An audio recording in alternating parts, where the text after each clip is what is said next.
The shot is Carolina. Hey, what do you say?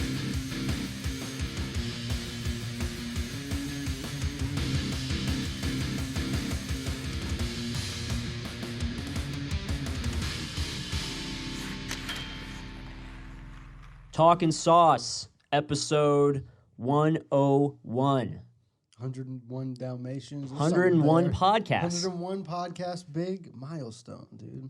We got a guest. We got a guest, Mr. Hockey and NC himself. Chris himself. Thank you. Chris Hockey and C himself, dude. Welcome. I think last time we did this, we were on Zoom, and we went ahead and we all did some rapid testing, like the NHL finally started to do, so we could meet up in person. We're spaced out a little different too. You just different camera angles, Different so that angles, way. see a different corner of the room. You know what I'm saying? We're not that way. We're not sitting up each other's butts, because that would just be uncomfortable and not very safe. Not that this is much safer, but you know we're out here. We're out here, dude. At the studio. How are we doing on a Saturday? Usually we record Sundays. Saturday. How are we doing, fellas?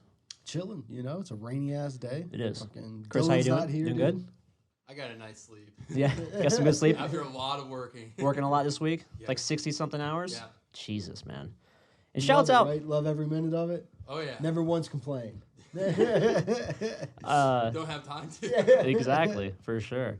Respect there. We're recording on a Saturday. Usually would be a Sunday. We discovered on the scrum that we would have a podcast on this upcoming tomorrow, Valentine's Day. Yep. And so we moved some shit around to do this. And then Chris was able to come through. It all kind of worked out perfect, really. It worked out great, dude. You brought What do some think of beer? the studio, dog. I like it. You like it? It's compact. Like I said, it looks bigger on the camera. But they don't need to know that. You know, the facility Size is matters huge. sometimes, but I love the stuff where you try to make the most out of your space.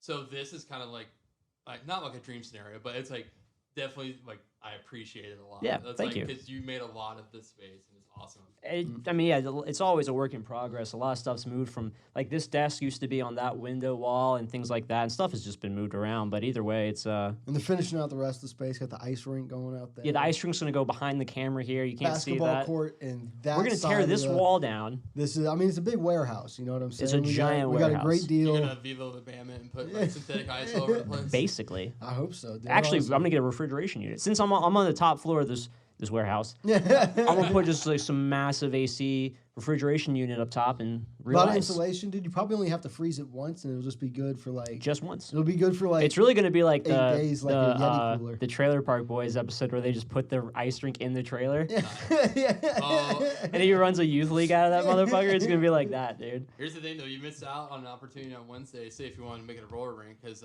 Jelly Beans closed down. They did. Jelly Yes. beans shut down. Like, Yeah. cause you can't be open, You right? can't be open, but like this past Wednesday, they were selling like if you want to go in there and buy like those Pepsi stools and whatnot, you could go do that. Could you buy some of the carpeting? yeah. Which Really? carpet are we Carpet talking base, about? dude. Like, well, you know, what I mean, the fucking The shit arcade over room there. carpeting, Yeah. the cool carpeting, the Yeah. glow in the dark carpeting. I I did put that roller shit hockey right there. in here. I did Oh, yeah. roller, You did roller because, hockey there, too? So like my former PE coach, like when I went to elementary school, oddly enough, Bob Boucher. Oh wow, Yeah, he ran the Dream Camp stuff. I'm not sure if you ever heard of that growing up. sounds familiar. But like it was multiple things. Like I was in a soccer dream camp, but I was also in a roller hockey dream camp type stuff. So that was the roller hockey league that ran in the '90s in there with the youth hockey stuff. That was back when it was just like how it was initially set up in Jelly Beans, not like how they modified it later. Right. So like you have like the open ends over here, and Yeah, it was like yeah. the carpeted concrete walls, which that's just super dangerous. Like we had a kid go into those walls one time. I was like, The most roller hockey I ever played was over there at what was that? Was it Dream Sports in which Apex? he ran. Dream Did you run Sports, that? which is now Different name. yeah, it's XL Sports because that's where I was, That was doing always the a floor hockey stuff. Decent setup. Yeah. Decent setup for sure. Shouts out, dude. Yeah, I remember because I remember when you were doing Jelly Beans over there in my head, being like, how? You know, just Yeah.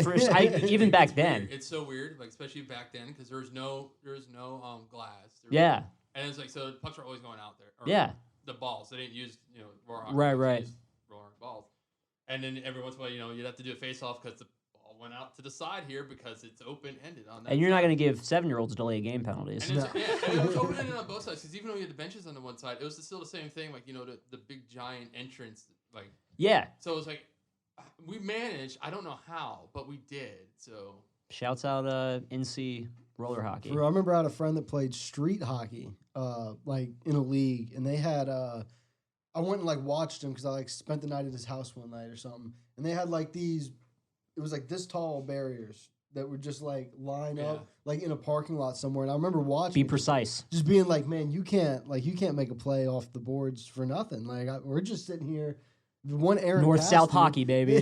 One errant pass. This is my teeth right here. Like I'm just That's sitting here. fucked chilling. up. Speaking of other RIP in Cary, because Cary Town Center closed down this past Finally, season. huh? Yeah. God But, damn. Like, so another 90s thing, like, because you were talking about street hockey. They had Dude, all those fucking alt photographers are pissed right now, dude. Oh, dude, they're loving it because they can go into the empty fucking. Well, I'm saying if mall. it's closed, they can't though. You see what I'm Oh, saying? That's what I'm yeah, saying. yeah, Yeah, yeah, That's yeah. true, but it's going to turn to Epic headquarters. So Is it? Wow. yes, That makes but sense. One place in the town center before I get back to the story is Dave and staying Buster's. there. Dave and Buster's. I was gonna is say Dave and it Buster's, has damn posted that I guess they somehow worked out a deal with Epic that they're going to stay there even when Epic builds their headquarters there.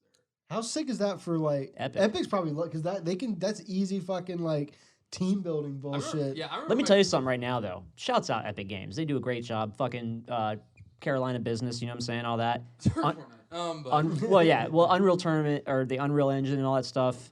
Great for video game industry. Absolutely fuck their ice hockey team, dude. Because they do. Oh, yeah, they yeah, ice yeah. a they- beer league team. yeah. I didn't know that. Fuck their Are they beer league good? team. Well, and Well, what level is it? so when I played this rendition, I was playing on a lower C team, Okay. and I'm not the best hockey player. Well, I play upper C. Yeah. But I usually it's BC or upper C depending on what I'm playing. But I probably didn't need to be in lower C, Yeah, right? you're a ringer. But I was chilling. I went there to chill. Yeah, So you're not my looking endurance for- is always shot, so like that's where I fit in most than anything. But skill wise, I'm probably a little step above. But these fucking kids were the most like every like other kid wore the number 97. Of course. These kids were, and they all worked there. You feel Yeah. me? So they were just some nerdy, try hard, goofy motherfuckers. There's worse teams out there. I'm not gonna name names. There's some fucking people we know in the fucking Kane shit that play on some teams with some absolute fucking ringers who have no business playing in lower C. I have, Really? I have a friend who Dipshits. plays in like I think lower C. He was at the Iceplex, and their team is called D5. I had the Mighty Ducks jersey. Yeah, and stuff. that's I was cool. Like, I know, dude. You've played hockey for a while. Like you do not need to be down there. For real. Like, I'm sorry. No, It's there- not, dude, it's not there fair be- to anybody else. There'd be kids on some of those teams that were like D3 college players just like chilling with a buddy coming in for a sub, and refs are like not checking these numbers and checking like who's fucking insured. And who's, Yeah. it's like just different jerseys and there's shit. Like, a- bro, like Yeah. get this motherfucker off the ice, dude. Well, like, He's there's so a, much there's a better. reason these leagues have like the rules they set in place now because like it's just not fair. Like when I think it's like upper C and I think upper C we said the Iceplex didn't have the goal limit. I know BC doesn't, Yeah, but like you'd have like intermediate and lower C have a goal limit. not the or, one I like- played in. Well, what rink did you play at? Fucking RCI. Okay, that might be why. Yeah. But like at the Iceplex, it was a 3-goal limit. So Gotcha. like if you scored 3 goals, you can't. You No, weren't no, allowed to score. no, another no. Oh, one. wait, If you wait, no, scored, wait. it didn't count. That was no. I'm sorry. Per individual. Yeah, that was Yeah, a per thing. individual, That's a that's what thing. I mean. Like, Yeah. That's a 'Cause thing. You had those guys that was just they just bring in a guy just to score goals for him. It's not fair. It's No. not, like there's like one of the things is I always thought about this. A team that wins all the time and a team that loses all the time, they have the same amount of development. Sure. Like a team that wins all the time doesn't learn how to lose or doesn't learn how to improve, and a team that loses all the time, again, doesn't know how to improve. So It the won't team know I how to played win. on, it was a couple of buddies of mine, one of which I worked with, and the guy I worked with was an older guy, and he met a couple guys, and one of them was just like on like 5 or 6 different teams, just to, like to keep himself busy, enjoy playing fucking pickup Too hockey much type money. shit. Yeah. Blah, no Too shit. much money. But it was the Labatt Blues was the team, Yeah. and this team was mostly 55 and older dudes. Yeah. So like I'm by far the youngest cat out there too, and it was, I mean, and a lot of these guys were like they were just trying to get the puck on their stick, shoot a little bit. So it was really like a lot of individual play and shit, but also like bad individual Yeah. play. Man, So just head down play. shocked, Yeah. shocked. I mean, people bitching at each other about puck hogging, but these guys have all played together for like decades. It was Everyone's wild. puck hogging. Everyone's mad at each other. It about was some puck straight up hogging. like fucking Letterkenny like like storyline made up goofy shit. But, Josh joins a beer league team. By the way, the other beer I was thinking about getting you guys was Labatt Blue Really? because we sell it at my other job. Yeah, so Chris went ahead and brought us some brew print over here. This is Apex or Cary? Where's this from? Apex. And it's a Zam Brewing American Lager. This thing's actually delicious. It's really good. It's got a Understand? Zamboni on it. Sponsor us. Yeah, sponsors, hit us up. But Pay us. going back We'll drink all your beer. going back around, so at the Cary Town Center back in the 90s, the NHL did that NHL. It's called an NHL Breakout Tour or whatever. They would just go to different places, I guess around near where their NHL teams were, and it'll be like just a straight up street hockey, roller hockey tournament out in the parking lot. That's so cool. like they had a bunch of like blown up like made up rinks, and you just go there and just saw a bunch of people that you might know or whatever, just playing games out there. It was really fun. Which, like I said, I think the NHL doesn't do a good job anymore. Hockey stopped being fun a while ago. Yeah. And We'll get into that, though. But it festers, and we'll get to that. Yeah, we'll get into that. Well, and kind of on the back of that, I play in that floor hockey league just because it's so much cheaper, so much easier. I can just like show up with the stick. I and totally glove. want to get a ball hockey team or floor hockey team going because it's so cheap. Like I think it's like $350 just to have a team. Like if you want to get your buddies together, where it's like I think it's like $3,500 or something like that for an ice hockey team. Probably. Which Well, it makes. I mean, for the ice hockey, it makes sense. Also, you can only fit so many too, right? Like I feel like with the ball hockey, given the there's more ice time. Yeah. You're so limited on the ice time, so like it's a You premium. don't have to. You don't have to They give a Zamboni. goalie and 4 players, I think, for Right. ball hockey. Whereas you need to feel Well, like the where I play, it's 5v5, Oh, like Deep benches and all. Yeah, it's good. Like it's a lot of fun. I mostly do it for the exercise because it's just running all the time. it's so much tougher to be running. But than it is I to couldn't do skating. that personally. but so like there's like this big tournament that was happening every year up in Pittsburgh, and they have this huge facility that inside is like all these ice hockey rinks, and they have like this outdoor warehouse area that's got like those plastic flaps. You know what I'm talking about? Yeah. And it's like 2 or 3 roller hockey, floor hockey rinks, and it's all sponsored by the Penguins. Sick. Marc-Andre Fleury himself has built a couple of these deck hockey rinks around, and it's just like for growing the game, it does so much just to put. Because again, you can convince someone to fucking here's a stick. I got some gloves for you. Just come out and play like some floor hockey. You know how to run. Everyone knows how to run. So it's just such an easy way to grow the game. And Very again, cool. like you're talking about like development and stuff, moving people into like, oh, I really like this sport, understanding it more. People start watching the Yeah, games especially more. like with the breakout tour was out in the open. Like Exactly. you pass by that and you see it, like, what is this Like, going what's on? going Or you're on going over there? shopping at that mall. Yeah. And you're just like, okay, let me see this out, and the kid gets interested. Exactly. Nothing grew the game of hockey more than the end of the Sinbad movie First Kid, where at the end of the movie, the President's son's playing pickup hockey, and Sinbad's there with his cast because he caught a stray, being Secret Service. Only real ones know. But the segue, speaking of video games, because you talked about Epic Games, we're always on just 100 with these transitions. CDL weekends kicked off, dude. Call of Duty League 2021. I'm hyped. I'm big hype, and some fucking results from yesterday's first games. There's gonna be games today. All Pull starting. for London, right? Josh, big London fan. Big London fan over here. Big Paris Legion fan I over need to here. get into Esports. Like I want to be watching some of this stuff. It's like, I mean, ever since the pandemic happened, and obviously it's a horrible fucking thing, but it's done great for esports. Just the ability for viewership.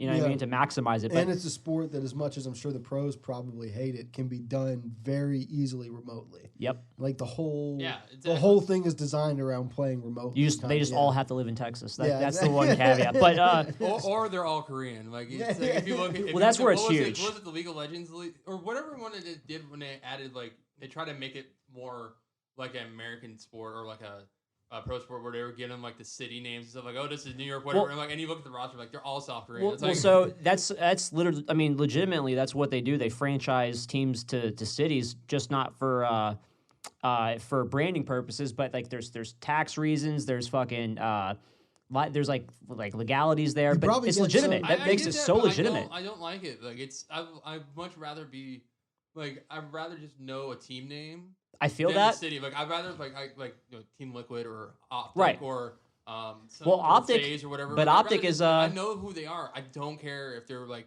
the Atlanta FaZe or the Stockholm FaZe because I know like Sweden is big for. But you also have to see it Counter-Strike. from the perspective of them trying to grow the sport within a certain market. They could always just sit there and focus on national and international outreach, but just like the sports that we all know now, you know, it's demoed to the region that it's hosted in, and that's just part of how they can bring people who have no attachment to the sport itself. So Optic is Chicago, They're right? Chicago. But they're in Dallas. Yeah, they all live in Dallas. Okay, so It's just a franchise thing. Is it a permanent? Like Dallas is where they? Well, they do because that's where the best internet is. Oh, okay, Yeah. interesting. Yeah, Why is it?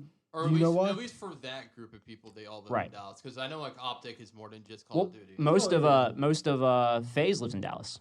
Interesting. It's all the internet is stacked, and plus too, you gotta look at too that Dallas is pretty much it's south, but it's in the middle of the country. Oh, so so the you're always internet pretty can close to exist there everything. the way it's spread out like fiber and shit. The way it gets Yeah. sent from there to California and from there to where we are, it literally is in Texas. That's where Okay. the internet is, I know more or that. less. That's Yeah, interesting. I didn't know that either And until I wonder, recently.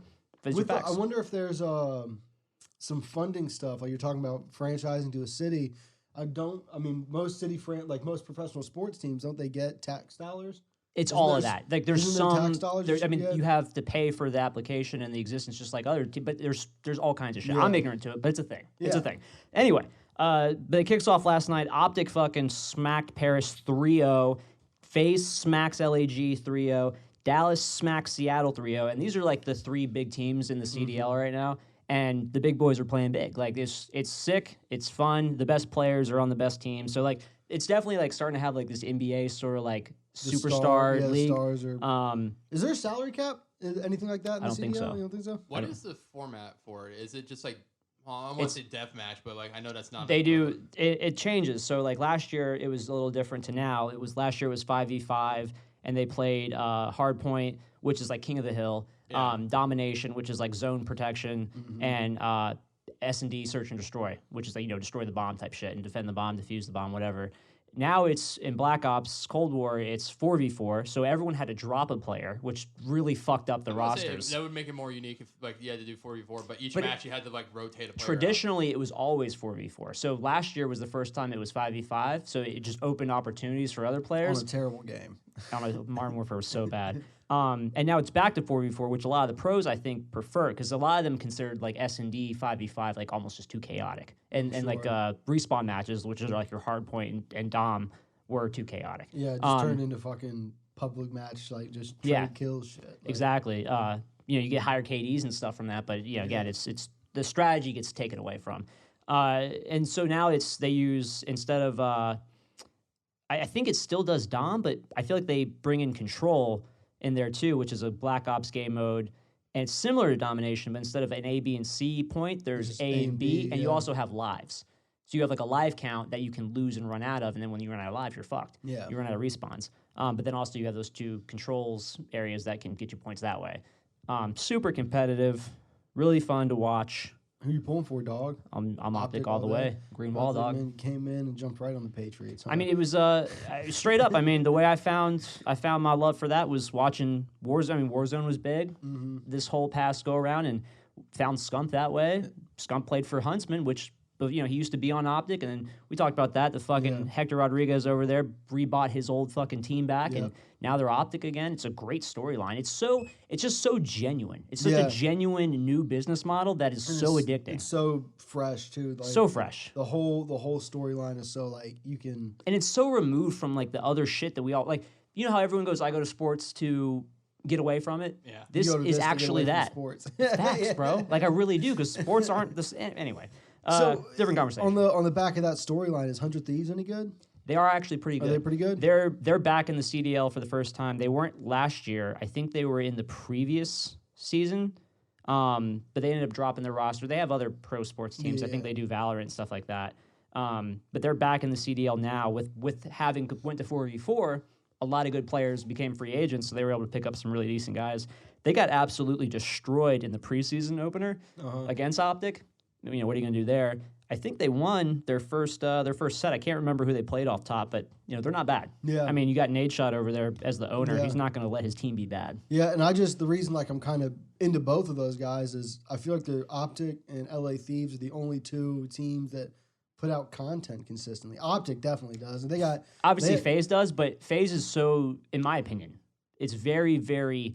It's a different kind of content. But they also have like hundreds of creators. Yeah. Like so many people they've signed, and it just becomes like they got to do all like the sniping montage. It's just like this real cookie cutter generic type shit. And a lot of these, I mean, like the videos that Optic and 100 Thieves put out can be in those same veins. Yeah. But it just seems less.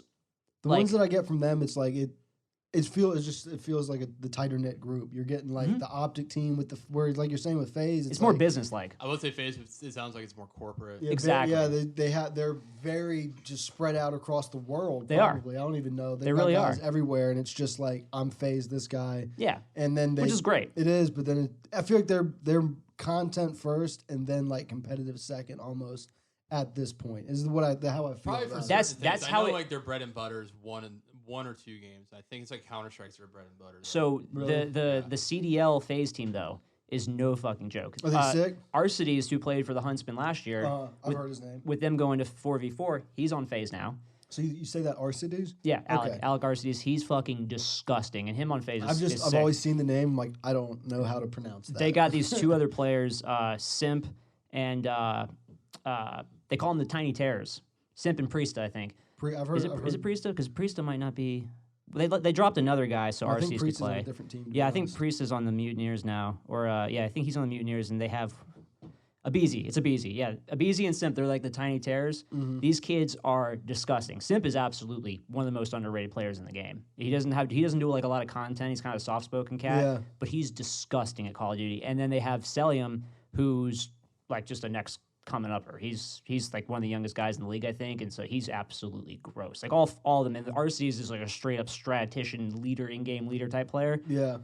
I mean, they could easily win champs. So FaZe is top. really good? They're Really top good? at Call of Duty right now. Well, good. And Dallas, they won last year, and they're still just as strong. Yeah. They even with dropping a player, they dropped Clayster, who's like a fucking 3-time champion. He's like one of the oldest players still playing. Yeah. He plays for New York now, but that's a guy they had to let go. That's how good they fucking are. Yeah. You know what I'm saying? Like I'd it's be sorry, crazy. but we got to cut somebody. And all those teams we just mentioned are all 3-0 or went 3-0 to be 1-0 in this kickoff weekend. I think they'll all still play like it's and they do it like hosted. If this was on LAN, this first weekend would be in Atlanta. So that's where they get away with the Yeah. with the home. So each like this is their home territory. Exactly. How many, you how get many teams hosts? are in it? You got LAG. There's two Los Angeles teams. The Los Angeles Gorillas, 100 LA Thieves. You got Chicago Optic, Atlanta FaZe, the Minnesota Rockers, the Florida Mutineers, Seattle Surge, There's the two European teams, right? You got Paris and Legion, and the Royal Ravens. the London, yeah. And I'm London something. forgetting that's the Royal Ravens. Yeah. Am I missing one, or is there 9? And then New York Subliners. Yeah. Those 10. And Yeah, so you got 10. you may not even know the answer to this. Do you know how do the contracts, are they like No idea. season by season? That'd be I don't think interesting. so. That'd be That's a interesting. great question. Yeah, because you know how you're saying they had to cut a guy and stuff, and it's like, But the do thing you is- have to? Are you playing for your job every single season? I type mean, shit? you are. I know guess you are. but Yeah, like you look at like that's a good point. you look at like sports teams. It's like, man, we signed fucking Victor Rask for 4 years, and then Victor Rask shit the bed, and it's kind of like we're still, unless we can move it, we're still on the I hook for really that. don't know how I that feel like works. they're Interesting. probably not associated. It wouldn't not surprise me, and obviously don't quote me. It wouldn't surprise me if they're not really based on like the league they play in. It's more like a deal that they do with the organization. Oh, I'm like sure that's how it so like the works. FaZe Yes. players are all signed to like a contract that for FaZe. to Yeah. do And you can things, and they like trade appearances guys. in tournaments, streaming, anything else, and then so all the other ones. So I don't think it's like, oh, you're going to be playing in the COD League for 3. Like you signed a 3-year contract in COD League. I for think FaZe. they have loopholes though, where based on performance and necessity, I Yeah. think they can cut people. Yeah. So it's like it is. I think they do sign some like Scum, for example, has to be on some sort of long-term deal of some kind gotta with be. the Optic brand, Yeah. or the Chicago brand, whatever, because it went from Huntsman to Optic. Under Hector, motherfucker signed, right? Yeah. But I think if all of a sudden, God forbid, or whatever, they could just cut him at any time. So I think that might be like the clauses they have. I mean, don't get me wrong, the CDL's stacked against the players in terms of the things they make them agree to and shit like that. Yeah, which you saw with Scump last year. And then recently he did another Raid Shadow Legends sponsored stream thing no one's really sure like if this is him. Yeah, the league will find them if they Fighting fucking work again, with or- other games and other stuff, If which you have- is just like is the shitty way for the league to put their foot in Yeah. and stuff that they. I mean, this is a sport where that literally is made by the players. Like Yeah. that's the case for most sports, 100%. You do need owners and a league to help bring these Yeah. players into it, but this league and this sport does not exist without these Yeah, talents. especially it being so new. Like Exactly. the NFL is so old. There's people that you see so many players come and go that you kind of have to love your team to stay in on it. Whereas like the esports is so new, people love they love Scump. They're like, wherever the fuck Scump goes, like, I'm gonna follow him. Exactly. Type shit. No one It's cares. really crazy just to see how much esports has evolved since the early days. Like, I remember, so MTV had a show called True Life, and then one of them was like I'm a Gamer, Damn. and so like one of them had Fatality, who's like basically the first esports star, and it was back when Unreal Tournament was out. Unreal Tournament 2003. What a or something like that. classic So they game. showed him that, and the other ones were like Billy Mitchell and all these other people, but like but it's like crazy to see like these dudes just basically in the hotel lobby of this place, and he's like he won $10,000, and that's like that was a big prize back then. Yeah. Like he was like the first guy that could basically make a living Mm-hmm. doing that, and now So you have like crazy. these huge. Yeah. Events, I think like, the When you have last. Nick Merckx now with like 3 houses. And yeah, Yeah. It's taken off so much where these guys are literally like. I mean, you call them esports athletes, even though they're not like lifting weights, they're not sports, they're not in a athletes. traditional sense. Yeah. But they're starting to making make a that living traditional off of the money. competition. Yeah. So. And also to that, I kind of forgot what the fuck I was going to say exactly. It doesn't matter. We'll move on. Big shouts out to CDL. There's more games today, starting 3 p.m. Eastern. Or sorry, that's the cool thing too. It's all Pacific-based time because everything's just in like everyone lives in the West Coast. It's in Texas. So everything just starts that time. I think it's 3 p.m. here. Like noon there. Some shit like that, that. yeah. Yeah. Probably what it is. But then speaking of athletes, though, Yeah. got some UFC fights going on tonight. usually we're reacting to these results. Yep. So when y'all hear this, already happened. you will have seen it. But the big fight, Kamaru Usman is fighting Gilbert Burns, which was supposed to happen earlier or end of last year. COVID stuff happened, but now it's happening. These guys are ex-teammates, same camp Oh, guys. shit. And then Kamaru Usman, when the fight was happening, he went to Justin Gaethje's camp, and he trains there now. But, I mean, Kamaru Usman did like a huge wrestler, dominant wrestler. That's kind of what his whole thing is. But Gilbert Burns is a dominant jiu-jitsu player. So hopefully this fight's going to end up turning into like a stand-up, just like going to war, which they're both more than capable of. As you saw when Usman fought Colby Covington and shattered his jaw and stuff. So should be a really good fight. Like, I'm really looking forward to it. It's for the belt. Huge Gilbert Burns fan. This guy looks like he walks around at like 230 pounds and used to fight at like 145. I don't know how he pulled that shit off, dude. Dude, fucking just not drinking water for Kanye 2 the months. Giant. Yeah. I'm big. But that very exciting, and the whole card's gonna be really good. But I'm really looking forward to watching that fight because it's been waiting like 6 months. What's the rest of that joke? Roll to open the eye of Magnus. 15 titties come out.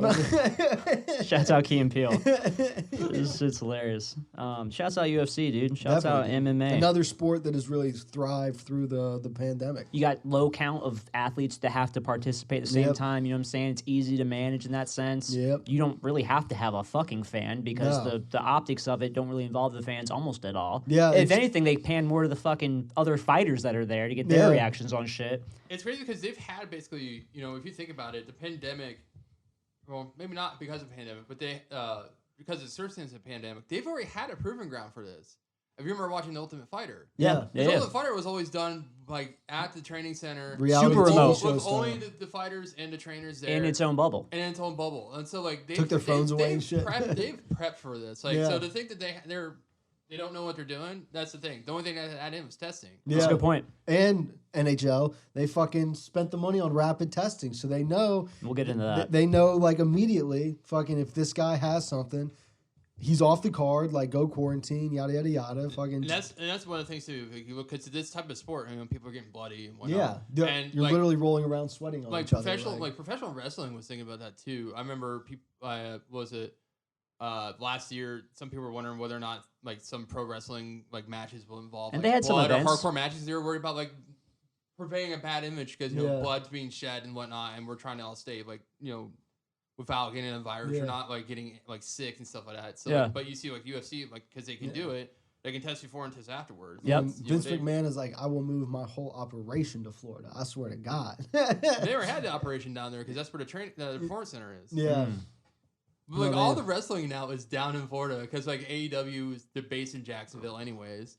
So The they can wrestling down bring there. fans in. Impact maybe was based in Orlando, and then you have the WWE Performance Center and NXT are based in Florida. So it's like everybody, Florida wins somehow, despite the fact that it's such a It just fucks up elections. Well, and then Vince McMahon was like, well, you said... I'm talking about 04. I'm not talking about these. I'm talking about these recent ones. Not 04, Whichever ones, dude. You get what I'm saying. Bush v. Gore. Don't get this chronologically fucked up. All right.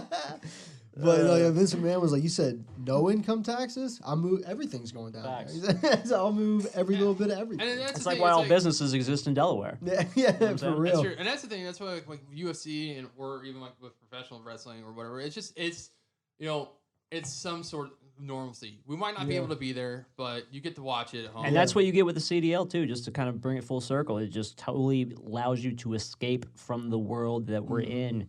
That's what we need from And time it's to an time. easily contained sport, like we were saying. Yep. It's so easy to be careful in that. So we stopped recording, just ended, and then we get on the internet as we do, as mindless individuals that we are. But you need to get all the information. Yep. And that's the crux of all this stuff, right? Is you need the internet and the social media to find shit out faster than other people, or so you don't miss shit. And right as we get stopped done recording there, we find out the Hurricanes trade one Ryan Dzingel to the Ottawa Senators, back where he was thriving as a first-line stud, if you will, before he went to Columbus and then us, for Cedric Paquette and Alex Galchenyuk, both Chucky. 27.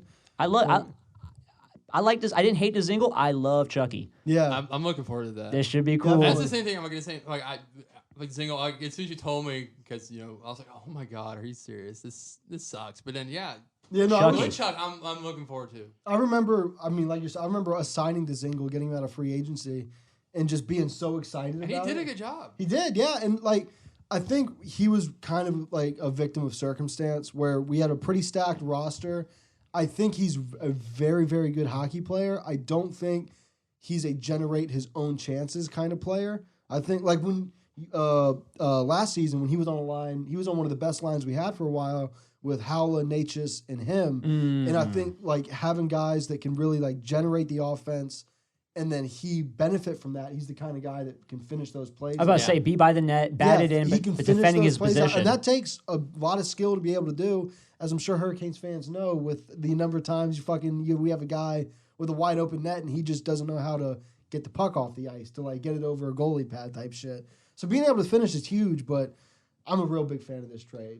Both forwards, right? I'm not. Yeah. And one thing to point out, Paquette's a Stanley Cup champion with Tampa, I'm pretty sure. Yeah, and one thing to point out with this trade and just browsing the interwebs, is that it's going to create cap space. Mm-hmm. And so Hurricanes. So according to this, and I'll show you just in case, Yeah. So Hurricanes now have $2 million in cap space. Just off the top of my head, I can't imagine how that actually worked out, that Chucky was that cheap with Paquette and Dzingel was that much more expensive. Here's something else to point out. Somebody's buyout is ending, so we'll have an extra $2.3 million to use. Simmons buyout. Right? Or was ends. it Marlowe, right? It's Simmons. Is it okay? Because don't we still have a part of Marlowe's contract on our cap I don't know, space? unless they dumped that all off on whoever he went to next. Because he played, though. Well, he did. But we released him. We released him. But nope.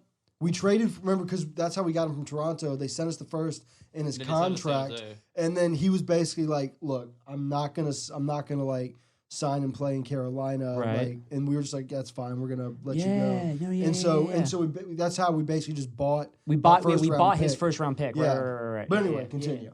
But yeah, no, I was just saying, like, so the Hurricanes are gonna, with the buyout ending at some point, are gonna have $4.3 million to play with. Yep. And we also have to consider, and this is all just future stuff, like, Trade deadline's not till April something. trade deadline's not till April, but we also got to remember expansion draft next year. So we're giving up somebody, and that's gonna be that'll be more money that the Hurricanes can pick up. Yeah. It's gonna be interesting. When do you guys think they actually get to play for us, though? Because remember, that's Canada to U.S. They're going to play for us well before Dzingel ever plays for us. Facts. Wine went from Winnipeg to Columbus, and he started like within that week. So yeah. Here's North Carolina, baby. Just do one of those little remote wireless temperature. Oh, you're good, buddy. You get right on that As eye, long as boy. he gets off the plane with a mask on, I think we'll just let him Boy, on you the play with ice. that stall, boy. That boy stall good, boy. Boy, that Martin, that boy boy, stall boy, that good. Martin, Oh, boy. but Martin, Boy, stall, that boy, boy. Chucky, boy. Let me tell you what. I love it. I mean, sick, though. It's sick. Making moves. We hop back on to drop that. We don't miss nothing. We don't miss anything. Because we're elitist Canes Get fans. this podcast on Monday. Hurricanes. When did they play Birmingham again? Canes. Today. They do 8 play o'clock. tonight. Today, who they playing tonight? Dallas. It's Dallas Oh, again. it's Dallas right? again. Mhm. Was this the second or third match This will be This the will be the second. fourth. Well, this second in Second in a row. in Series. this Yeah, like yeah. little Fourth in the series? series. Okay, Yep. because I couldn't remember if we had already played them there and then at home. Or I guess we had already played them at home, Yeah. and now we're going to Dallas. Yeah. Is that right? I think so. We're absolutely dicking those Stars down there. I mean, we're talking about a team that was just in the Stanley Cup final. Yeah. Dude, I'm such a, just, in general, I'm such a huge fan of these little 2-game series. Yeah. It gets so intense, and like you get the Playoff player, atmosphere. Yeah, it's that playoff atmosphere. The players kind of like they just like they just start like not liking each other. It gets a little just more physical. It makes those because the NHL always kind of had that same thing that the NBA kind of had, where you could watch some games and it felt like I think this guy might be taking the night off a little bit. At 'Cause a conference games. Yeah, you can kind of afford to a little 82 games. You know what I'm saying? As long as the rest of the team plays well. Some guys can But afford hey, that's to also have chestnut offense. checkers type shit too, Yeah, though. I mean, To that's some fact. degree, you know what I'm For saying? sure. I'll bring this up, and this is an observation based on like the previous lockout where it was just half a season, or even like it's one is that I feel like the less games creates Yeah. higher pressure Yeah, or more higher urgency. intensity games, and so like I like when it was what was it 48 game season, and it just felt like every game was Ovechkin doing- scored like 30-something goals. Yeah, that dude. Okay, so that dude, just to taper off, like remember he played in the KHL before Yeah. returning back. Mhm. That dude still got 50 goals, if you combine both league stats. Like Oh, I think he had like 20 something And- goals and in to the your KHL, point- and he had 32 in the NHL. And to your point, guys who are playing for contract years, things like that, they have a very limited amount of time to prove Exactly. themselves, Yeah. and they're Like, going to have to prove it. I find 82 games just way too many. I agree. and- To but- some some- effect, I agree. Yeah, and then so like because the NHL used to be like 70 game seasons, which would be perfect, honestly in my mind. And even back then in those 70 game seasons, you only have like 6 teams. So you're having what's going on now with how many games are they playing this year? Is it 56? 56. So you have the Well, shorter- for some teams. Yeah. You have a shorter season, so you got more higher intensity games, and you're facing each other way more because like the 16, like the original 6, years, They're playing just facing each other. like 14, 15 times in a season. So For that establishes They some know bad about each blood, other's 'cause you get wives, very they know. that's a lot of time to get very familiar. Yeah. And the fact that they're not even facing any other teams except for the 7 or 6 or 7, depending on which division you're in. That creates some Yep. there. And Oh, yeah. Oh, yeah. and I'll be honest, I kind of like this format. I like Oh. these new divisions. I wish they would keep it. I Yeah. want them to keep because it's fun having Dallas as a division opponent The- or Nashville. I love having Nashville. Maybe mix up the Canadian one a bit, just so we're getting some interaction with that market. That's about it. What That's is- yeah. you know what I mean? Because otherwise it's all Canada all the time, Yeah. which is great for them. I mean, they're fucking loving it up there. Oh, yeah. But we just get none of that benefit. Yeah, I That's mean, all. I we mean, you got didn't a watch fucking Austin pandemic, Matthews different play. country They're Right. lines. benefited from the fact that I don't know if those teams are great or not because McDavid is just running roughshod Oh up my there God. and Draisaitl. Yeah. Yeah. However, I It's do disgusting. think the Leafs and the Habs are dominating the division. Are they? And They, just they win are losses. dominating the division, but the Edmonton Oilers are like in terms of just player stats are just. Oh going yeah, nuts. just Well- like every year, it's like Connor McDavid and Draisaitl And to have that whole- 15 points and they have 2 wins. To that Like, whole it's- point, McDavid is getting against the same decors. So Yeah. he's getting. It's not like he's being introduced to new systems. No. You know what I mean? Yeah. He only That's has to why learn the same that's 5 what's making it systems. Intriguing when the playoffs come around, and now you're facing teams you haven't faced all year.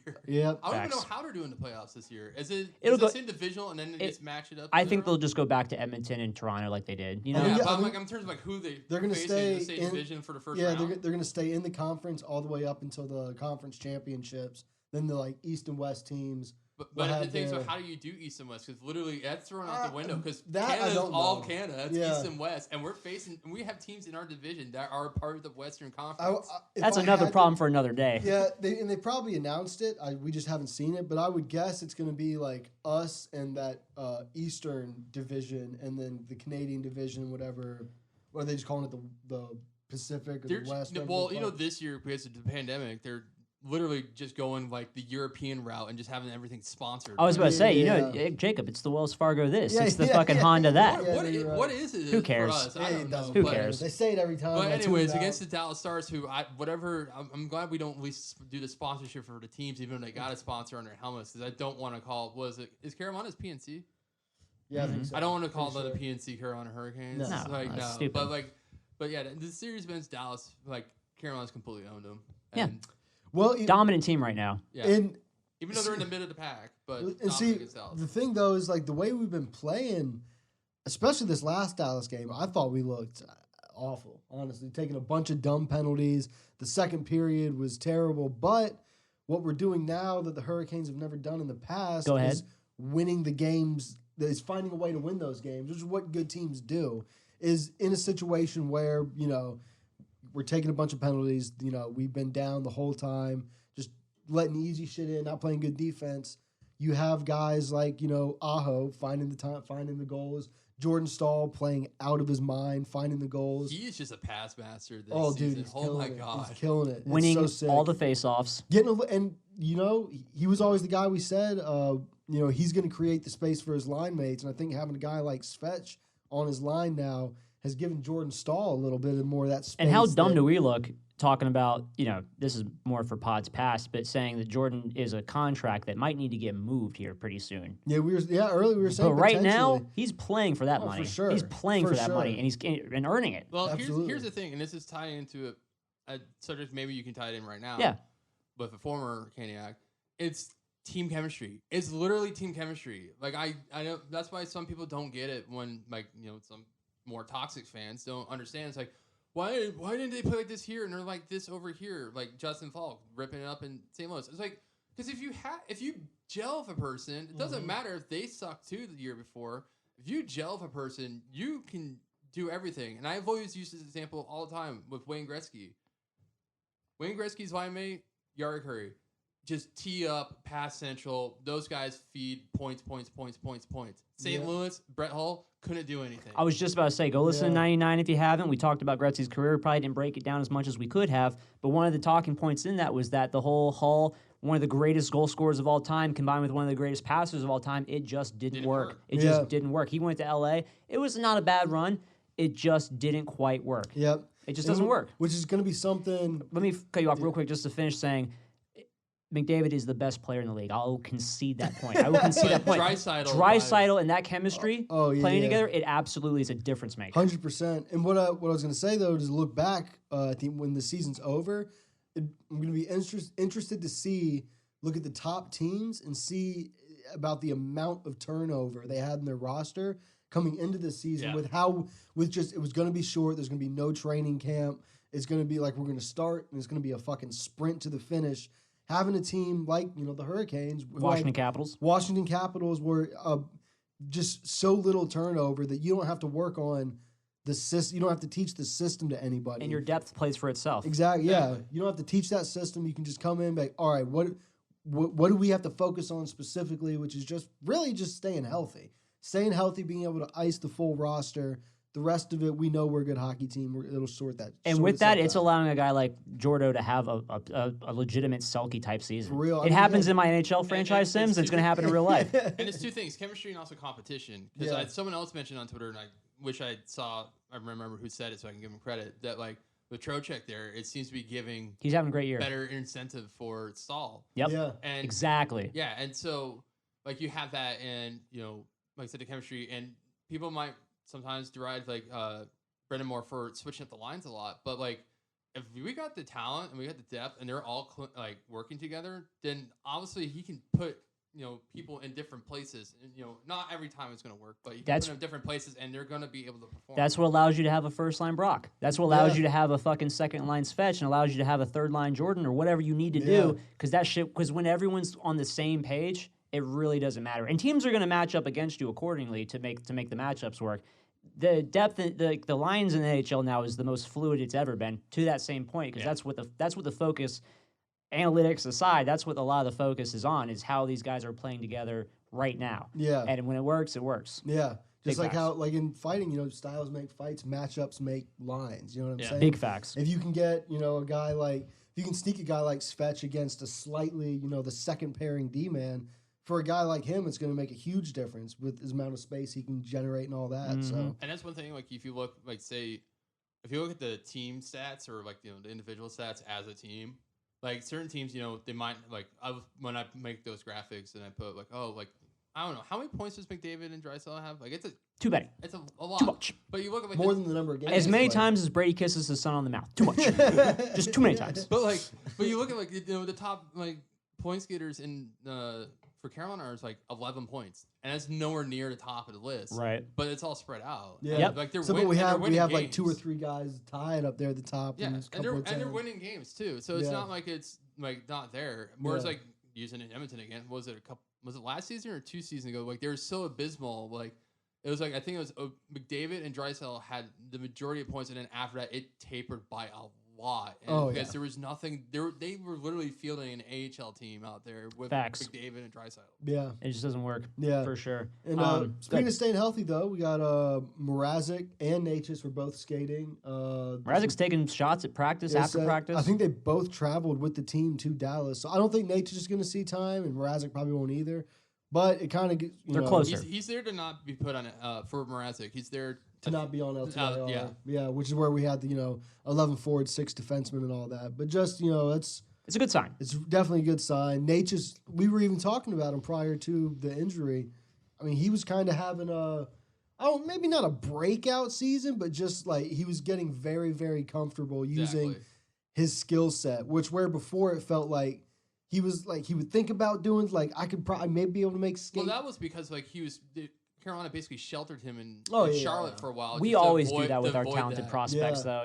Speaking of that, go ahead. Just like the AHL stuff, we have a bunch of guys like Seth Jarvis, Jameson Reese. Dude, our prospect pool is crazy right now. They're all killing it in the AHL, Yeah. and it's gonna suck when I know what's the league? It's the European League that's starting up soon. It's not the WHL. European League? Yeah, there's a European League that because that's where Seth Jarvis is. Oh no! You're talking about the Canadian Junior League, right? Was it the Canadian Junior League? Yeah, WHL is the Canadian Western Hockey League. Yeah, but Europe are going, but like. But where's Seth Jarvis's? Jarvis plays in the WHL. I don't know what. Does he play in the WHL? Yes. And they're just getting ready to get going. Okay, again. then maybe that's what it, Yeah, that's what it is. The Western then. Hockey, but it's a stupid rule. It really sucks though, because I mean they're showing like a guy like Jameson Reese is a guy I was super excited about just because I think he brings something. He's like 19 right now. I think so, but he just brings something that I don't feel like the Hurricanes really have, as far as just like that kind of just pestery, just kind of in your face, Marchand-esque. kind of a Marchand-esque player, just not afraid to get dirty. And Seth Jarvis is killing it.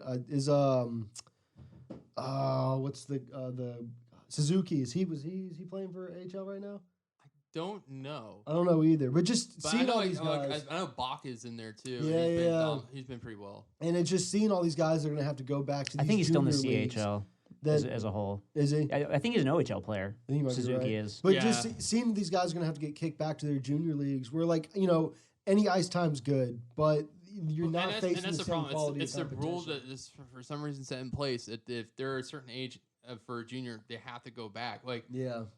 They should be there able to buy out that contract. was one player he played for Halifax. I think it was no, it wasn't McKinnon. It might have been Druin. One of the They two. both played for Halifax. Yeah, well, one of them they sent him back for like after like a 9 games, they sent him back for another year. I'm like, that dude is a man amongst boys. Like, Yeah. he needs Probably but Druin. but you couldn't send him to the AHL because the rule in The place. rules. Yeah, Which but is why I think like Austin Matthews went to. I think a lot of that's based on just like Switzerland. the culture of the AHL, more so like a few years ago, where the AHL was mostly just filled with these grizzly guys who are like in their 30s getting sent down, who are at the end of the day going to beat the living fuck out of these 20-year-olds, Yeah. 19-year-olds. So it's, in some sense, it is sheltering them. Just not. for the sake of their long-term development, it might be necessary to some extent. Maybe not so much now because the league's back really then- developed. But maybe a few years ago when it was mostly just these nothing but fighters who were down there. Yeah. You see what I'm saying? Because guys get the fuck beat out of them in the Yeah, AHL. and that's the thing. It's That's like, the difference. And again, tying into a previous note, like wider appeal for just hockey in America, not necessarily Canada, because honestly, They don't need it. Minor league professional hockey teams in Canada just don't seem to work that well. Outside of like the Marlies, because it's literally in Toronto. Sure, It sure. feeds into the Maple Leafs. But like having those players in those minor league markets to face this competition would be fantastic Right. for growing stuff. Like, True. you would want to see like outside the boneheadedness of not keeping the Checkers as their Carolina Yeah, it really Hurricanes sucks. affiliate, and if we didn't have a pandemic around, it would be amazing to go see Jarvis play and all these Yeah. guys. They would sell But you so many wouldn't be- tickets right now. and it wouldn't. But the problem is because of the current rules, you could he'd be stuck in juniors. You wouldn't get to see him play. True. Yeah. Yeah, it's a double-edged sword. It's Yeah. definitely a double-edged sword. And especially nowadays, it makes less sense than it did a few years ago, for Yeah. sure. But I was like, prior to last season or whatever, I went down to Charlotte and I was watching like Gautier and Jake Bean and all them play in Charlotte. And it's just like you're seeing, like the future. I'm there with my buddies. Like, no, like 24 is like really fucking good. Like, here's the guys to watch. It's so cool, so great to grow the game. And then we were like, fuck every local affiliate we have. We're gonna Exactly. All right, let's go ahead and segue right into this. And this is going to be an interesting tidbit. I'm not really sure where it's going to go, how to even start it, but it's something that Chris and I kind of been talking about on the side and are just ready to kind of just talk about it. It's always a background conversation. I feel like the state of the game itself, the sport of hockey, as it relates to fandom and online presence, for me, is at its most intolerable state that I think it's ever been. This is a very, I'll have no problem saying this is a very, sort of biased, tunnel-viewed sort of perspective, but this is kind of what I've been seeing just in the past year or so as a person who's just only begun to delve into the online presence of social media as it relates to hockey fandom, right? As jumbled as that all sounds. What the fuck is going on? It seems like, especially in the Canes fandom, this is really broken down for me into the Canes fandom, where at the end of the day, we're a small amount of people. There's not a lot of Canes fans. You might not like that statement as a Canes fan, but it's a statistical fact. Especially in comparison to other markets. That's all I can compare it to, right? It's literally like a small town. Everybody knows everybody. Exactly. One of the things I had said to Jacob yesterday to kind of summarize that side of it is you have no fucking idea how lucky you are as Canes fans to be able to go to every single practice when you could and have absolutely no competition to go wait in those lines to get autographs, meet players. These players know your fucking faces. Yeah. You might think that they don't know you and they're super... They fucking know you because they see the same 20, 30, 40 fucking maybe upwards of 100 people every not afraid to go fucking out. time. Yeah. Right. And well, that's just it too. Is these Canes players also have the benefit of it being such a small market to get to know these fans, which is a beautiful thing. I'm not knocking on that part. What I'm knocking on is what the perspective does to those few fans. It sort of develops this sort of very purist, ungrateful, entitled sense of fandom that is so bad for the sport and so bad for our market that it just makes me absolutely sick to witness day in and day fucking out. I'm totally unhinged and exaggerating to some degree, but it's just, I'm fucking over it. Yeah. I'm so fucking over it. It makes me want to stop watching the game that I love more than any other fucking sport. It's so awful. I mean, maybe tell me what I'm missing or something. I don't think you're missing anything. It's the fact that we're, as a hockey, non-hockey market, non-traditional, non-traditional, is becoming more entrenched. It's the team has been trying really hard since Dundon took over and they've been doing a great job. Yeah, to get the masses to be more interested in the team. I mean, we've been there to the half-filled arenas. I mean, even during the Laviolette years, where I think I experienced my first, you might as well drink up because we're gonna get heavy. Everyone's getting their second one. I gotta get my second one. But during the Laviolette years, despite the fact that he won the cup with them, they didn't do too well. And I remember a dude in the stands yelling for 5 minutes straight how much he hated Laviolette, and I'm just worried that that is the moment where we knew, oh great, now we're going to have toxic fans. And the thing is though, I'm just glad I don't have Facebook because most of it seems to be coming on there, and it sort of feels kind of like Canadian media in a sense. You know what I mean? Because I feel like a lot of players play in Canada, but without the insight, right? Yeah. But a lot of players, I feel like there's a lot of players that big name players that don't really enjoy playing in markets like Toronto and Montreal because they're under such a microscope. Yeah, Phil Kessel, because remember that there was Joffrey Lupul. Yeah, Lupul. Well, John Phaneuf. I could go all day. John Phaneuf, all of them. Matt Sundin.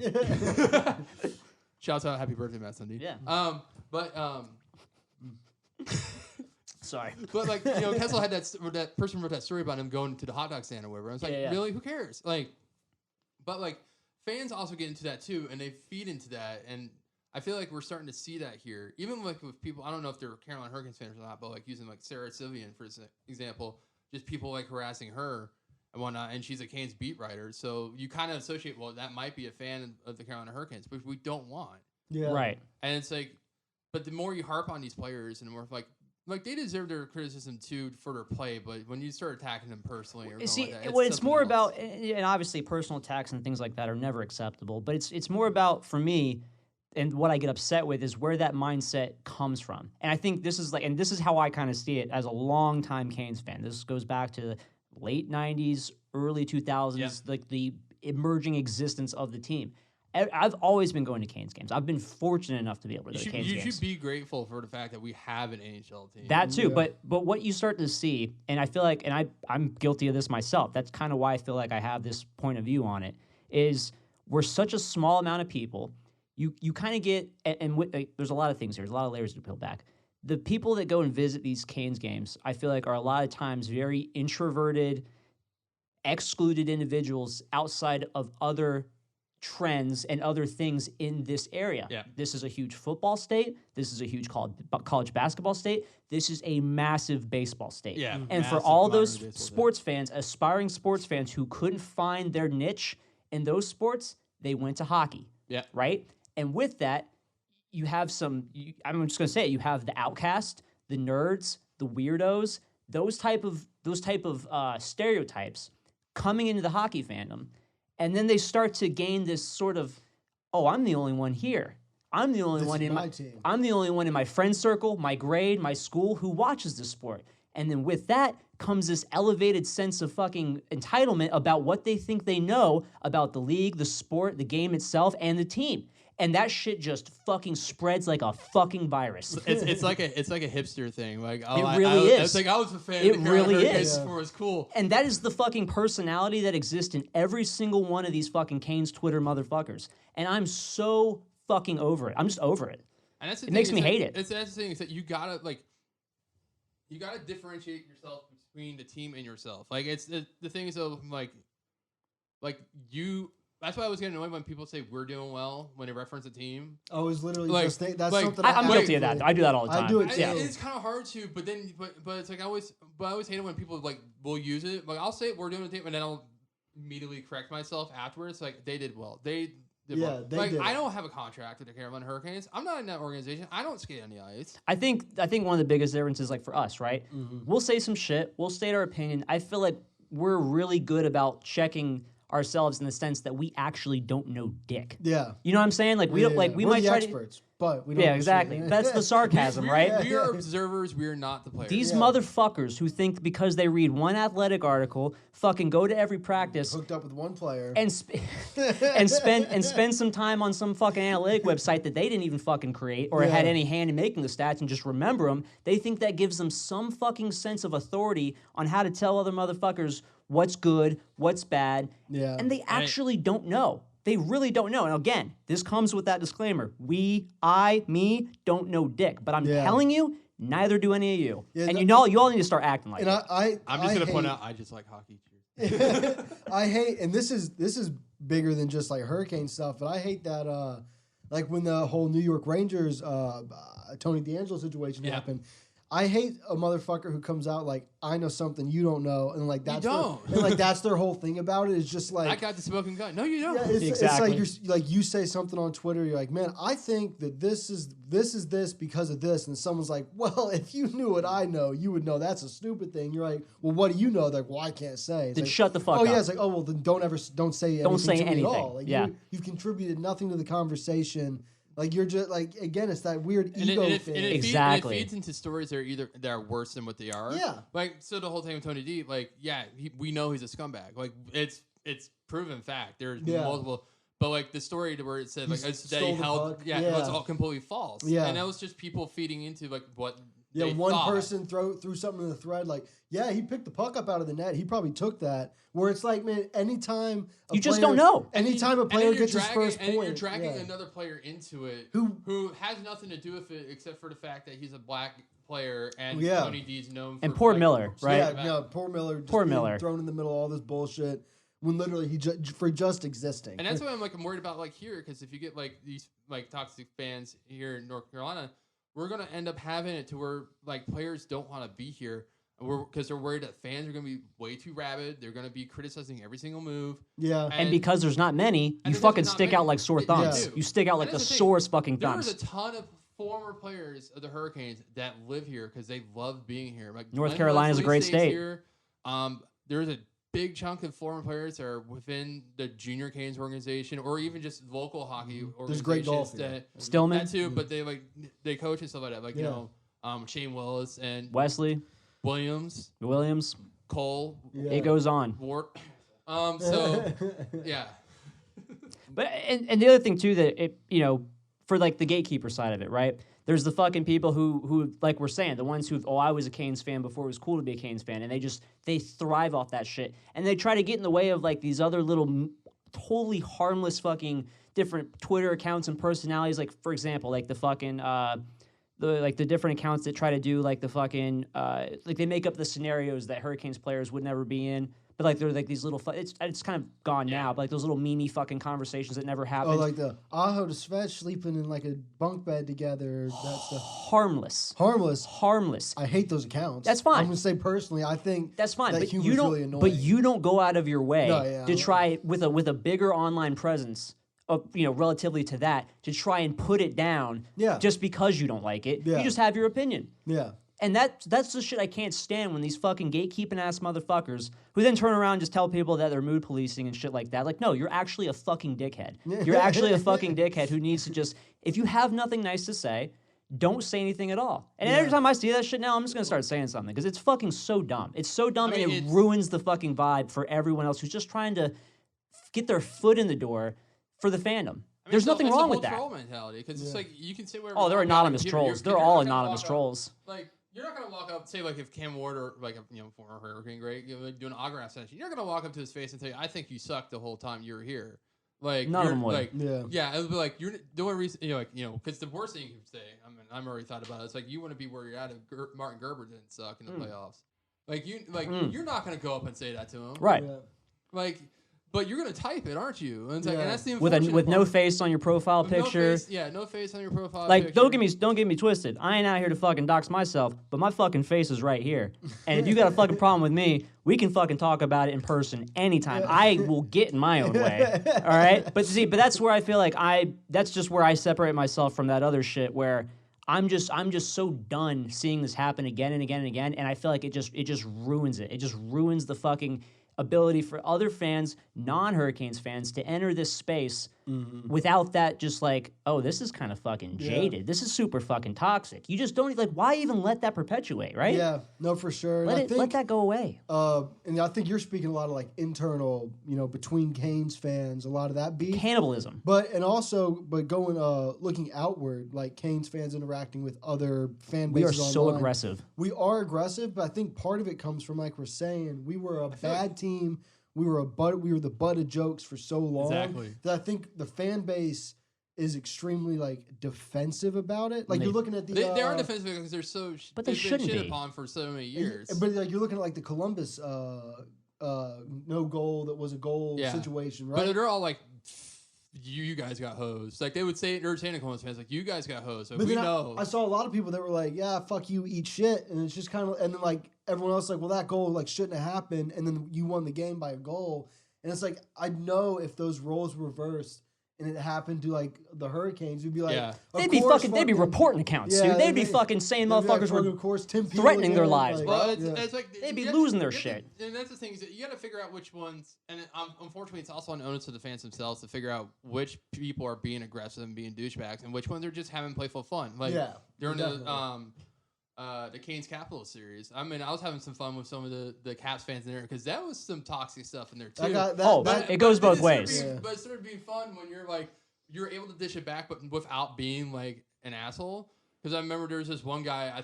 It was kind of like one of those like kind of look at the scoreboard type things, and then the Canes ended up winning the series. And I was like, so after each win, I just made another reply to the guy just to let him know. Just really trolling his shit. Just to let you, but it wasn't like, oh, you guys suck so much. You don't start referencing all this historical fucking pointless shit to that current storyline, right? Yeah. Like it's so like convoluted. Capitals fans, like if you look at their history, look at the history of the Capitals, like they have like no They were No. bad for a really long A time. long time. They then- own Since the and then 70s. Ovechkin No, showed up. they own the record for the worst NHL record in history. It was their very first year. I think they were 8-67-5. And they've had some amazing players go through that organization. Yeah. You're talking about fucking Mike Gardner, fucking God, I'm fucking Dale Hunter. Dale Hunter, but the Russian player, he played there for a little bit. I'm tripping. Red Wings.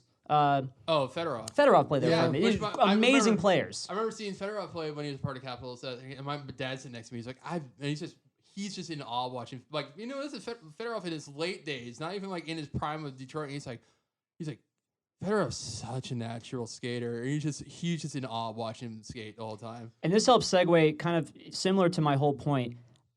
And again, this comes with a lot of bias, a lot of tunneled perspective. But I feel like whenever I find myself tapping into other sports Twitters, whether it be NBA, football, hockey is the far by the worst for other fandoms going into other fandoms' fucking threads and just forcing their way in just to create negative conversation. Yeah. Usually with other sports, it happens. Other sports, it's really like it's team based. It really is. I feel like with other sports, it's more like player based. I feel like it's much stronger. Like look at the hate LeBron gets, right? That's a prime. It's kind of a cookie cutter, but a prime example where fans from other teams will shit on him as a player, but they're not shitting on the Cavs or whatever team he's playing for at that time, right? But in hockey. In hockey, it takes nothing for one fandom to make some point and a whole nother fucking rival of that fandom to come in and just gang up on a motherfucker. Yeah. And I can't stand that shit. Yeah. I The hate amount that of times shit. with them referring to the attendance figures for Hurricanes games, Or Arizona, or Yeah. Columbus, Yeah. or Or Florida. Florida. It's so pointless. Yeah. It's pointless. And I do think... And it's been done. And I you got kind of... crapped on for making fun of Florida's attendance Hey. records. One time, because I was with. We're all guilty of it. I was at a Canes watch party at Ale House, and I was hanging out with some of the people from another podcast, like going into that saturated media thing. Yeah, we'll talk about that. And I made a joke. I was like, there's more people here than at the Florida Panthers game. And so many people gave me crap about it. Like, I wasn't trying to be a douche. Right. Yeah. I was just pointing out the fact that you look at that. But that also arena, that it's taps so right back empty. in the whole oversensitive defensive side, Yeah. where it's Yeah. like you got to be willing to take a little shit too. Yeah. We're talking about the Carolina Hurricanes fan here talking about the attendance figures of someone else's team. You Like, understand. We know, it's like we know that background there. Yeah. But and kind of like you were saying at the beginning about how it's maybe a little bit of a tunnel vision thing. I think we're probably just deeper into hockey online presence. We are. Whereas, so like when you're going to look at like NBA, like you know the players, but you don't watch the NBA. You Right. know what I mean?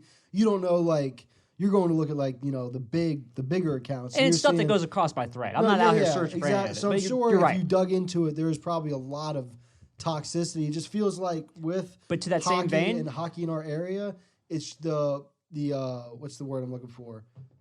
Like big fish in a small pond thing, where it's like just the concentration of negativity feels so much higher because it feels like a smaller community with like the same amount. You're 100% right, but also in the same vein, I'm just trying to I'm find gonna it. add on to that.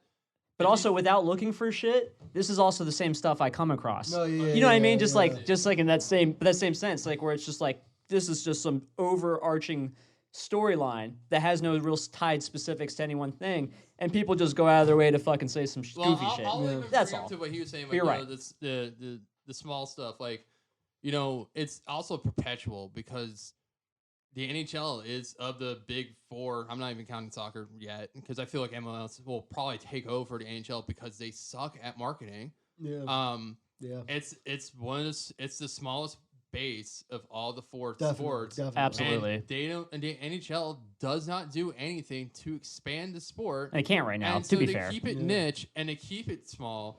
And that small, fan base is not majority, but the ones that stand out as the toxic ones are the ones standing They- out over everybody else. They And all so- think they were there first. They and all the think they were NH the and first the NHL ones. doesn't do anything about it. I mean, hell, one of the things they promote, or at least if you look at like EA Sports promotes the Spit and Chicklets, and that's associated with Barstool, and Barstool is a toxic sports channel. Like if you watch it, fine, it's whatever, it's your thing. But it's associated with a guy who runs a company that's really toxic, and the NHL is clinging to that, and part of it is that they have a lot of people in there that they, including like just in general, whether it's their social media interactions or if they're or based on even how they treat the players themselves, it's just they don't seem to show a whole lot of initiative to expand and make it more welcoming. And I think the biggest point to that is maybe you could because again, this is coming from a pretty legitimate non-Barstool fan. I think Chiclets is the most thing I would attach myself to any fandom of.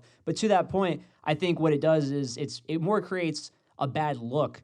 You know what I mean? Just where it's like it's an option that you don't have to take, but they're taking and kind of just overlooking what that negativity can come with. A lot of things. Yeah. And that's the problem. Is that, like I said, the 90s, and unfortunately for anybody that watches this that didn't grow up in the 90s, the 90s, I think, was the... No one watches this. Yeah. But, like, when I grew up in the 90s, the NHL did a really concerted effort to appeal to as many people as possible, to try to bring in all sorts of people, because, you had the Mighty Ducks movies, which were tied in with the Anaheim Ducks. Then you had... how about just the general expansion of teams? General expansion of teams. Gretzky going out to LA. California. Yeah. You also had, like I said, the NHL Breakout Tour. You had just hitting non-traditional markets. People being referenced in like popular TV shows. I'll give a lot of credit to the hockey hometown series or whatever the fuck. It was mostly all just in the fucking north. Yeah, but they had Chicago. that. Yeah. I mean, it was a Canadian thing, and then they said let's do it in America. But like it's all based in the north in traditional areas. Like but it's an attempt. Come down south somewhere around here to a beat up arena that needs it done. Yeah. And also, I think part of the marketing thing, the NHL does not do a good job of marketing their personalities. Like Ovechkin, when he first came in the league. Oh, yeah. They suck at it. They suck so They bad. hated it. He was doing the dropped his stick, my stick's on fire thing. People like give him crap about everybody hated him for it. It took till what? This last game for them to put that emote in there type shit? No, facts. And then you look at they found Sidney Crosby and they were like, this is our guy. We're going to boost him up. Because he has no personality. And I love Sidney Crosby, but if you've ever watched a fucking interview with him, there's like... You don't find many. It's very measured, everything's calculated. And then, like you're saying, they attach themselves to Chiclets. It took a guy like Bissonnette and Whitney, who already were big personality guys, to go outside of the league, do their own thing, become so big that the league basically... And that's where you give... ignore it. Yeah, and that's where I give all credit to guys like Paul and they had all their relationships still with guys who were still playing. We're bringing them on the show, and if you're the NHL and you're like, well, they're taking every star that we have is going on this. Like we have to associate ourselves just from almost like out of necessity. And that ties it into it. It's people having to do this stuff on their own, and the NHL's not doing anything to help or not help out, but to do it themselves. Like the saturated media thing. Perfect segue. Lots of fans are making their own podcasts. Because there's not really anything here to tie it in. Yeah, we have a couple of official, media things. Like there's Canes Talk, there's great Hurricanes official media. Yeah. There's great official media. But then there's a lot of fan ones too. But the thing is though. So let's talk on that. I want to kind of get into that too. That kind of has its own niche, its own history.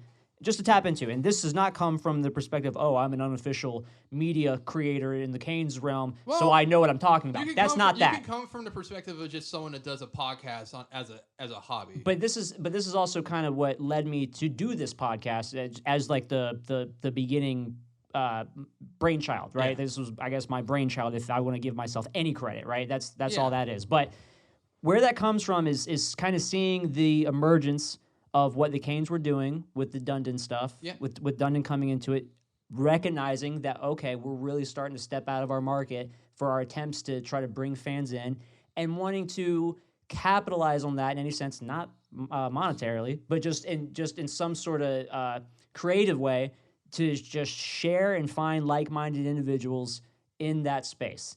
And right as this, and I'll go ahead and give all the credit to the OGs. You got the fucking 308 podcast, Revolution. They've been doing this for a hot minute. There's a couple others I'm sure I'm forgetting. I mean, Canes Country. Canes Country. They've been out here for a minute. There's also Locked On Hurricanes. There's a bunch, right? Well, yeah, and they kind of started official, I think, because that's a whole network that has. Yeah, they have. And then and we're naming all these, so let's talk about our boy, my man Zach over there at Siren Sounder. But all those guys kind of came around just about right after or just around the same time as us. And that's kind of the thing where it's and I'm not some fucking genius. These guys obviously see what was going on too, and they're all jumping on it. Now, what happens very, very quickly, and this is not putting anyone above or below anyone else, it becomes extremely saturated because our market is so small. fucking small. So you have like 7 or 8 of these podcasts, and this is 25 people. out of the fucking 8 people that fucking can even do it, have the fucking technology fucking from them to even be able to do the shit. And it's just everyone saying, I don't even listen to their stuff, mainly so I don't rip them off. That's kind of my thing. I don't want to rip anyone off. Everyone's going to start saying the same thing, right? Yeah. You're gonna especially when it's, about one team. Yeah, Hurricanes focused. There's only so much going on with the team. There's only so many off-brands you can create. There's only so many people players can hook up with that you can get friends on mics, dude. You know what I'm saying? My friend who had a friend sucked his dick. Oh, no, they didn't. Well, you could imagine what it'd be like if they did. Straight like that. But, like, they talk. Him and her got it on. No, it didn't. But it also ties in, like, further on, like, the toxicity. Like, I'm not saying any of them are toxic. No. But, some people will believe that, oh, why are you pretending to be the official authority of these people? And it's like, no, like, you like the team. You love the team. I mean, you're toxic if you do a podcast and all you're doing is crapping on them. Yeah. Right. Yeah. But it's also like... But you love the team. You want to take the time out of your day to do a podcast, to do it, and you're DIYing it, which is, like, in these days you can. It's easier. Like, it's easier than it's ever been. Yeah. And to that point, it's really only toxic is if all you focus on are the, like, kind of like we're doing right now. Again, I think the self-awareness is the most important aspect to kind of just stay generally humble and, again, aware of who you are and what you're talking about. It's when you just focus on all the negative storylines, all the fucking negative shit in the world, and try to tie that back into the sport like it has any real relevancy to the actual, I'm talking about the game. Yeah. Like, because the league's shocked at this point in terms of how they operate compared to other pro leagues, in my opinion. But when you try to bring in all this other shit that has nothing to do with the game, you're just creating more negative conversation that's not benefiting or doing anything for anyone. You're bringing attention to important topics, sure, and I'm not even trying to get specific. This isn't political. This isn't about, like, fucking, obviously things like fucking racist, sexist, homophobes, all that shit is non-starters. Get that shit the fuck out of anything, right? But when you just focus on all this fucking negative, unimportant shit, I don't think you're doing anything for anyone but trying to capitalize on some attention to use your own fucking bullshit to say morally where you stand and how that should make you look and your fucking off-brand look and, oh, look at me, Hurricanes, I'm the best person to represent you. Yeah. And that's all trash. That's all trash to me because it's just so disingenuous, so ungenuine. Yeah. I don't know. Well, no, and it's also like I'm jaded. Like I played that Raleigh Street Hockey League. There's a whole team that I got just happened to get put on just because of the way shit worked. But they were all Hurricanes employees. Like Michael Smith was on the team, so I was like, who's the guy, like the North State Journal? What's not sure. You would totally know his name. Sure, if respect. But like all those guys were playing Shouts on it, out so them. like I would they would be talking about stuff going on in some inside baseball shit with the locker room and stuff. And literally, I don't think we ever talked about any of it Not on the podcast. once. Because it was like they would be talking to me about it. I'm like this, for them, this is like work gossip type shit. Yes. And so I'm getting just whatever they're saying. And I'm sure they're talking to their buddy who works there every day. And I'm getting that one side of the story. But you recognize it. You recognize it as, and again, this would be the perfect thing for us to capitalize on as content. But you straight up as an individual recognize it as none of your fucking business. Not my business. Yeah, also, that's the thing. If it leaks out, I mean, you get in some trouble too. And I'm not trying to get I liked playing with those dudes. It was cool. I would share when we would show up. I'd be like, "Yo, guess what I heard?" Type shit. Yeah. Just on some. But it's just to to keep cool it that I stays know on the some bench. stuff. Whatever. It's a now unfortunate term because of politics, but what you're hearing is quote unquote locker room talk. Yeah, and also I don't need that ego boost to tweet I know some shit that y'all don't And know. a lot of you motherfuckers are desperate for that shit, and you are fucking trash for it. And it's the funny thing. That's the biggest point. It's like an unnamed source, another source told me that I'm like, your buddy empties the trash cans. We hear fucking shit like that day in and day out from fucking this friend, this person. Maybe they're an employee. Maybe they know someone personally. And we go out of our way to not mention that shit as a content creation, representing the team in some unofficial way, because it could be bullshit, it could be this, could be that, and we also don't want the attention because of that. We would want the attention because you enjoy listening and interacting with us as us for us, and that's it. Not the fucking bullshit that we claim to think that we fucking know about because we read some fucking athletic article or because we fucking overheard some other horse shit. You're washed if you do that. You know, like the sources that get like the podcasts or whatever that get closer to the official source. Like say like if you watch like the Steve Dangle podcast, the dude works for Sportsnet now. No, he's got legitimate. He's got sources. Something we've said too about, but like sometimes like I feel like when you hear them talk about like, well, this and that, I'm like, I wonder like how much of that is like. Did you get that approved? Like, exactly. Yeah, it's like we said when we started this, if people want to listen to a hockey podcast where they can get inside information, there are podcasts out there. As much as people hate it, Spit and Chicklets is going to get better inside information than we could ever fucking. So go listen to them. To go, you know what I'm saying? The same with the podcast. Who's the two dudes that do with the Athletic? Pierre LeBrun and I forget the other guy, but like those guys are going to be like, you know, if you want to hear some about legitimate rumors, go there.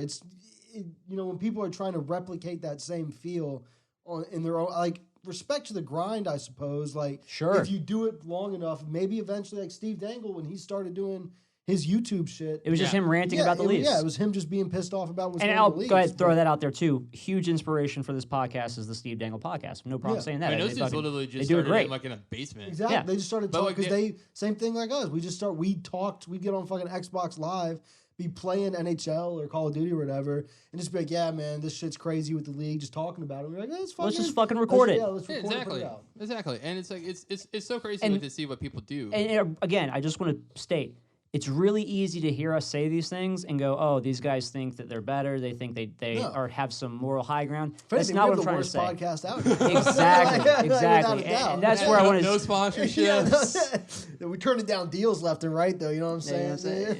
We don't need that shit. But that's the thing. It's like it's. A lot of you just look desperate. That's just the thing. It's like you have this veil. All of you have this veil of this just ungenuine. Look at me. Desperate ass, attention-seeking ass, capitalizing on the negativity for fucking likes, whether you're on this end of the fucking age spectrum in the Canes fandom or this end of the Canes spectrum. If you fucking feel like this applies to you, if the shoe fucking fits, slide it the fuck on. Yep. You know what I'm saying? Maybe we're the assholes, you know? Maybe we are. It's like the people that go like, oh, you're just a bandwagon or a fair weather fan or a bandwagoner or jumped on the bandwagon. It's like, dude, like, you can crap on them all they want, but the majority of them, I don't know about Jordan, but you know, you're going to have a handful of them. They're just going to ride that wave, and then when the wave's done, they're going to leave. It's probably the players' favorite fans. Yeah. That guy that just shows up and exactly. Loves you but you're going to have people that are going to be like, this is cool, I'm going to stay. I mean, that's what we need, too. Yeah. I mean, it's, you know, it's a whole bunch of bullshit. It's a bunch of bullshit. And again, this whole conversation. And it's kind of Twitter in general, because, you know, it's a problem with social media in general. This is a bigger issue. If you get pissed off at stuff, the algorithm's going to keep pushing. Anger's better than happiness, unfortunately, for social money, media, for YouTube. To make money. Look at dude that's going to be yelling about things on YouTube is going to get more views than a person that's going to talk about how great it is. But especially Twitter, because I don't. There might be like science to back this up, but I feel like I am more willing to read shit that pisses me off than I am to go watch like an 8-minute video. Like on YouTube. If I go on there, I am. Well, if I go on there, I'm like, dude, I don't like whatever this guy has to say. Like, I literally won't watch it, right? But on Twitter, I'll be like, what's this motherfucker? What's this stupid ass bitch saying? I'll reply to him nowadays. I was like, I mentioned yesterday, I shared that tweet. The one guy was like, he watched that college hockey game yesterday, and I was like, he's like, just wait until this video comes out, and I was like, oh crap. I was like, it's like, this is gonna suck, but you know, I'm gonna watch it anyways, and I'm gonna get mad at it. That was a brutal hit. Yeah. You see that shit? I didn't. Was it? It was Minnesota. Yeah, Minnesota and I can't remember who they were facing. I just want to say like Notre Dame or some. I think it was like Notre super Dame. cookie cutter, like these classic good hockey teams. I think it was Notre Dame. Mm-hmm. And someone just absolutely think the guy from Minnesota. Yeah, I think he pulled a Matt Cook. And this motherfucker, like not just hit him in the head, but like had like a follow through. Oh, it just looked dirty. It just looked dirty. Oh God! Like, come on, I'll man. look Just do better. Yeah, do better. That shit's gross. And a lot of you say do better, and you don't even know what the fuck you're saying when you say it. That's again, it's so easy for me to get triggered by this shit, and it's a very jaded, biased, tunnel type of perspective. Oh my God! Yeah, that shit was not cool. But I wanted to get this off my chest. Chris, thank you for allowing me to rant and to incite this conversation, because otherwise I just have it pent up, and eventually I'm just gonna fucking snap on a motherfucker. Yeah, For real. it's 'cause we He's had- gonna start that's team killing Chad and Tarkov every day. He's like, fucking bullshit, fucking Stupid hockey. Hurricanes Yeah, fan. yeah. Fuck. Chad's like, dude, what the fuck, man? I don't even really watch hockey. I listen to your pod, dude. Stop. Because the whole premise is that, like, you know, I saw you make that one tweet, and then I was like messaging you because we have that group chat with Sterling. I was like, I got some things I need to say too. Yeah. Because one thing is like it's like everything I covered, and plus, like, you know, I'll bring back Sarah Sivian into this. Is that, you know, toxic people. Like, it's. I remember I feel bad because, like, Not that she's toxic, just to clarify. No, not that she's toxic. I feel bad because, you know, she's able to light people up on Twitter based on their, and even Instagram based on their criticisms, but, you know, like, outside of, like, the public eye, that stuff has to, like, really sting. Like, there was someone that, Sure. because there was someone that because she shared as an Instagram story that someone commented, like, she took a picture of herself at the gym. Like, fine, cool. Yeah. But someone commented that she looked like a crack addict. Yeah. Jesus. And then she's like, yeah, but then the next picture or next Instagram, wherever, she's like, after gym, I'm about to go hit the crack button. Yeah. I'm like, good for you to just take that, but, you know, like, That shit's gotta hurt. But it I has shaved to my hurt face. so much. Shaved my face one time in college. Friends said I look methy, dude. I haven't shaved it since, bro. You know But, what I'm saying? but the thing's like, That's Chase, bro. You met Chase. Chase goes, dude, you look. I step out. We're going to play fucking basketball. I get out the car. He's like, did you do something? I was like, what? He's like, I don't know, man. You look kind of like methy. I was like, what the fuck, dude? Like, I weighed more then than I do now. Like, bro, like methy, bro. Hey, yo, man. Hey, words fucking hurt. You know what I'm saying? We've all had abusive dads. You know what I'm saying? Words fucking hurt. Oh, man. Shouts out Chase, dude. He actually listens to this podcast too. So shouts out. Shouts Chase. out Chase, for real. That's funny, I almost man. pointed to where the camera usually is at. like, how many of these did you have? For real. But we can digress from this. I think. Definitely. I think we said what we need to say. Yeah. Exactly. And this The isn't NHL still something. This sucks. isn't something I want to do. I mean, I think in my own social space, I'll probably dwell on this topic. I think I'm gonna just start coming at motherfuckers and seeing who's really about that shit. Because again, I'm ready to fucking just scrap. Dude. I've been this pandemic. That's what it boils down to. I Josh need to wants get be into a toxic fight. IRL. Win, lose, it's about that time. I'm overdue for a good old scrap. I think that's really just what it is. Maybe not go for the win-lose. Let's just hope for the double knockout draw. Maybe just like a classic Yo, hockey I am style. 5'6", 140 at best.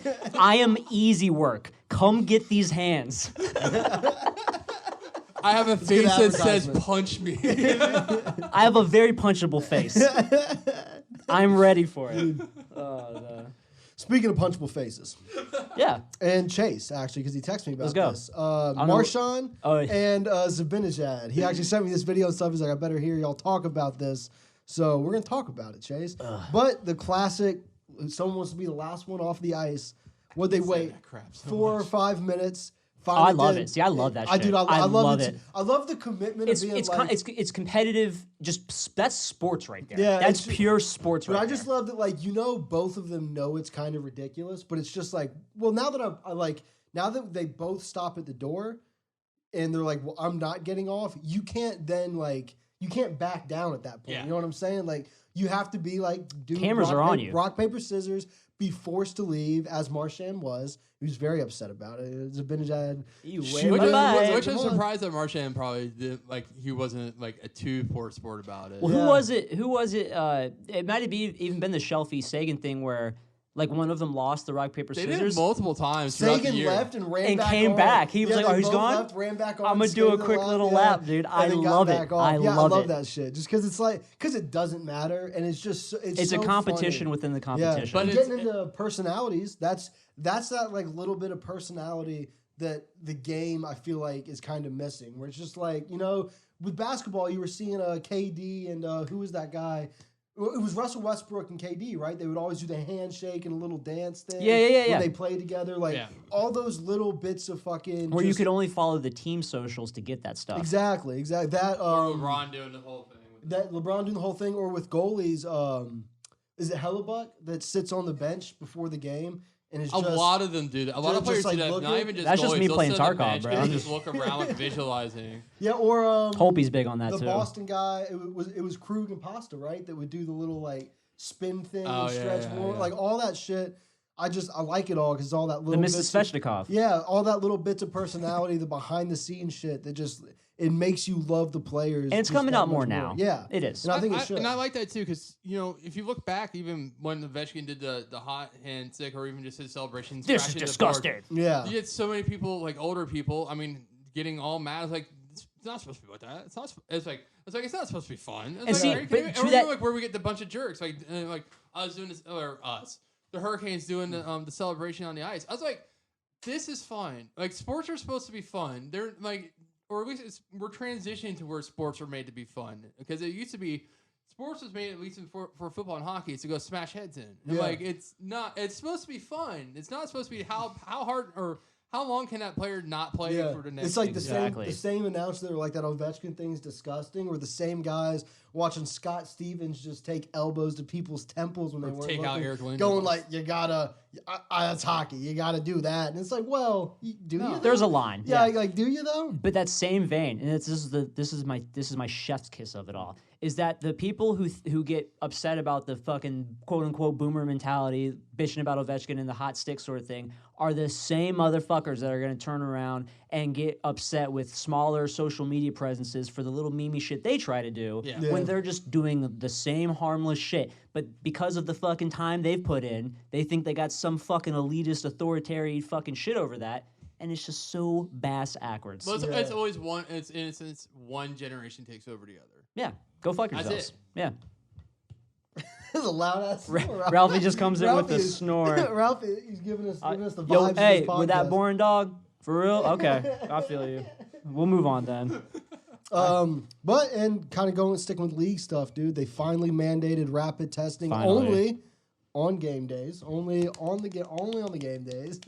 They No more really class. need to extend that though. They should So extend it to all practice the time. as well. All yeah, the time. Literally just test them. Do what the NBA does. Test Do what the them, MLB did. Even if it's every other day. Test them every other day. Rapid testing. Get that shit Just back. treat it like drug testing. Do like a random drug test or random rapid test too. Just like, do if what you're not the- going to do it on game. Like if you're not going to do it everywhere, take a couple players aside. Do what the NBA does. They get everyone every morning, after every practice, they do it like 3 times a day Yes. I'm kind sometimes. of curious, how expensive is it, the rapid test? Because with the NBA, you have like what, 11 Who cares? players, 12 players? Who cares? It can't be cheap, right? I'm I'm Yeah, sure it's exactly. not cheap. It's a lot of the But- lab costs of it. And with that all said, the NHL, you're losing money right now. You're not fucking. I mean, maybe you're making a couple teams make a little profit here or there. You guys are going to lose money. Yep. If there's any time to lose money and get this shit right, now's the Now. time. If you get all the rapid testing in place, do it all the time.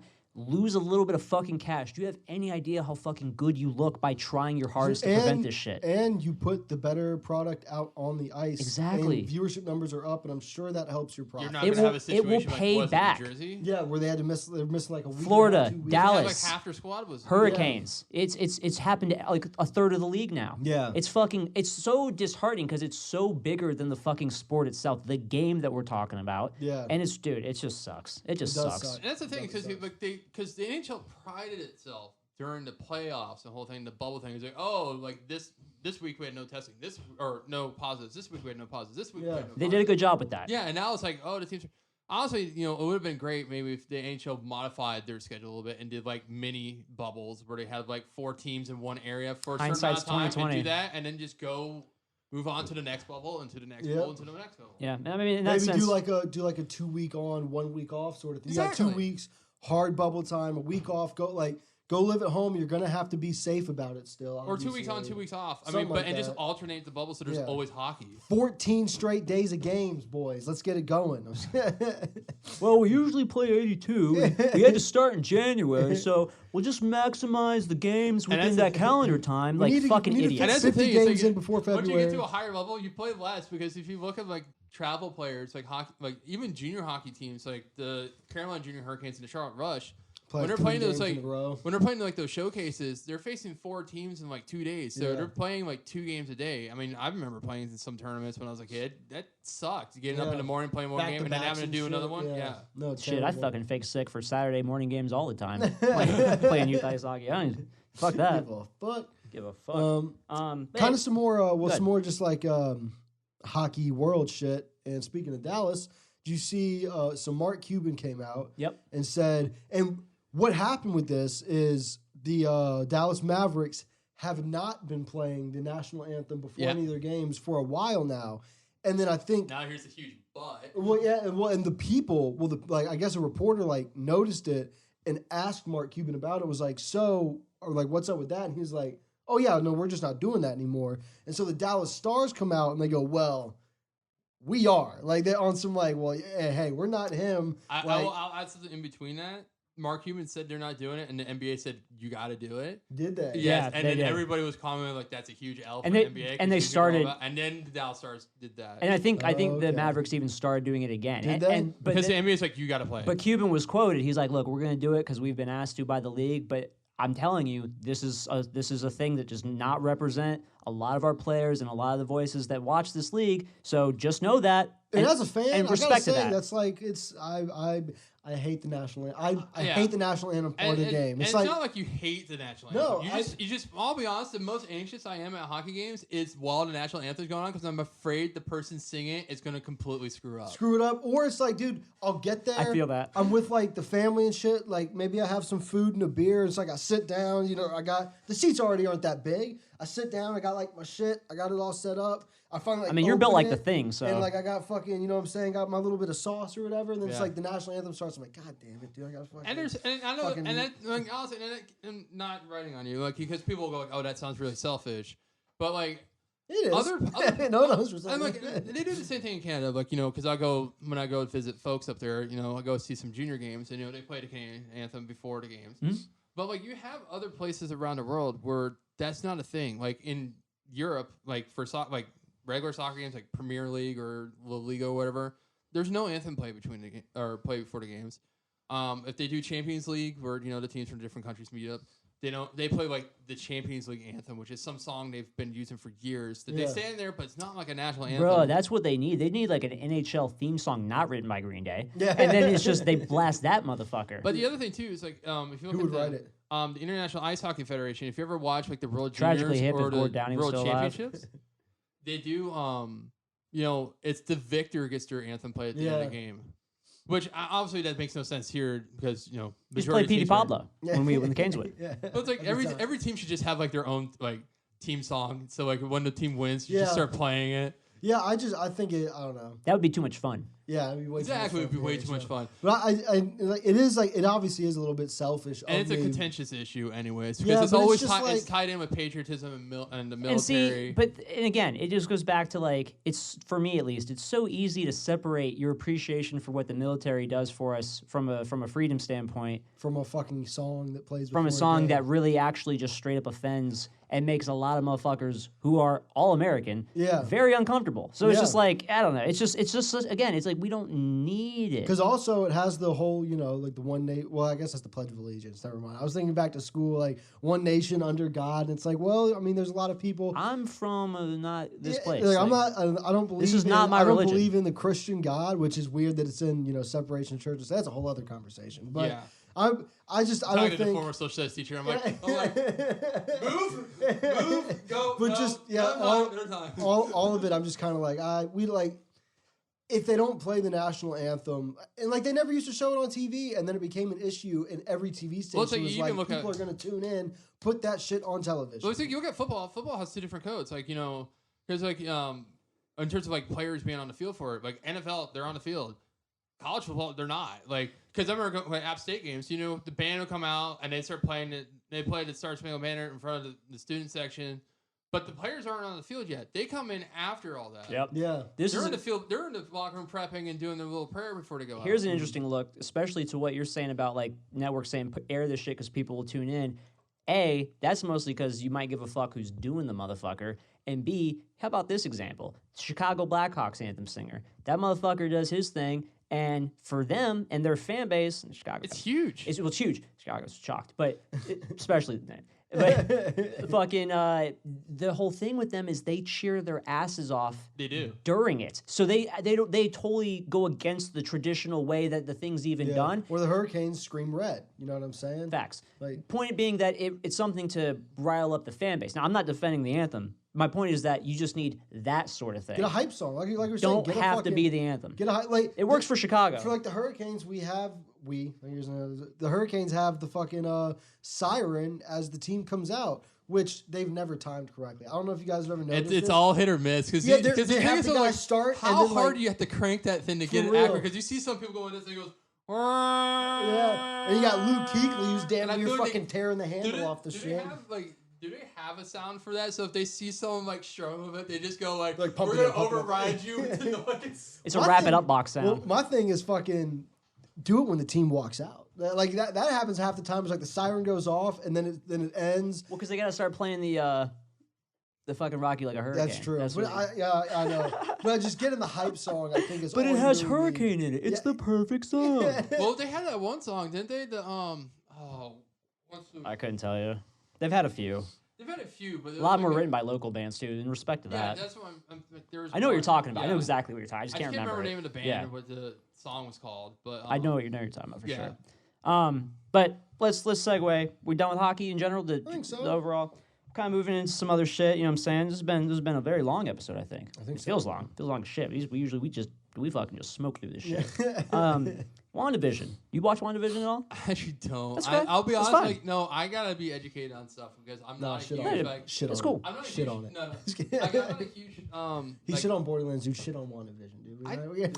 Fight you right now. He does that with Borderlands. I know that's what I'm saying. We're on the same page Okay. here. We got to shit all over WandaVision. But the thing is, though, like, I I will don't fight watch. both of you. I don't watch it.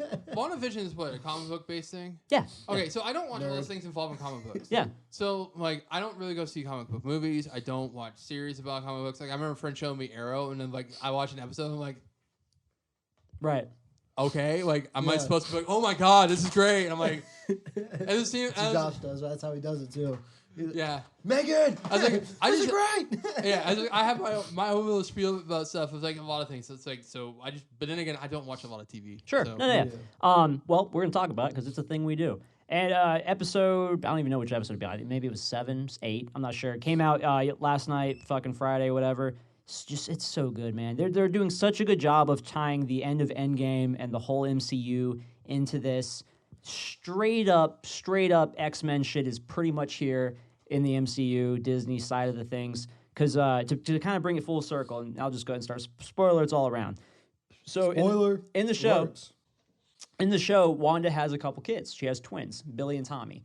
And if you know anything about the comic book lore, straight out of that, Billy and Tommy are two mutants, Speed and Wiccan. I mean, I have the Billy Tommy mixed up for the Speed and Wiccan, which are the sons of Wanda and Vision. Now, there's a different way they get conceived in the books, sort of irrelevant to how they get conceived in the show.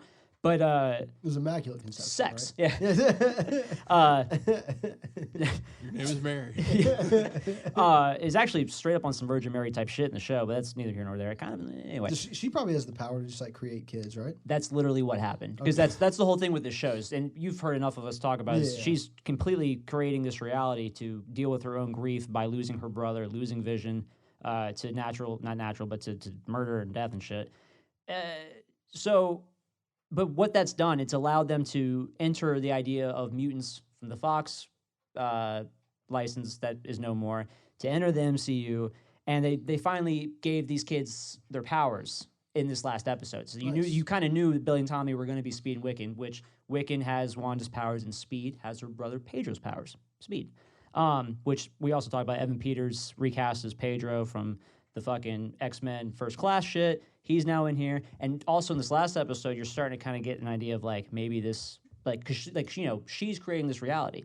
She would have recast her brother in this case, right? But it seems like the more she talks to him, the less he kind of seems like her brother. So you're starting to question, all right, well then who the fuck is this guy? Yeah. Why does he not look like Pedro? If Vision came back as Vision, why wouldn't they're kind of like making up for the fact that it's a different guy.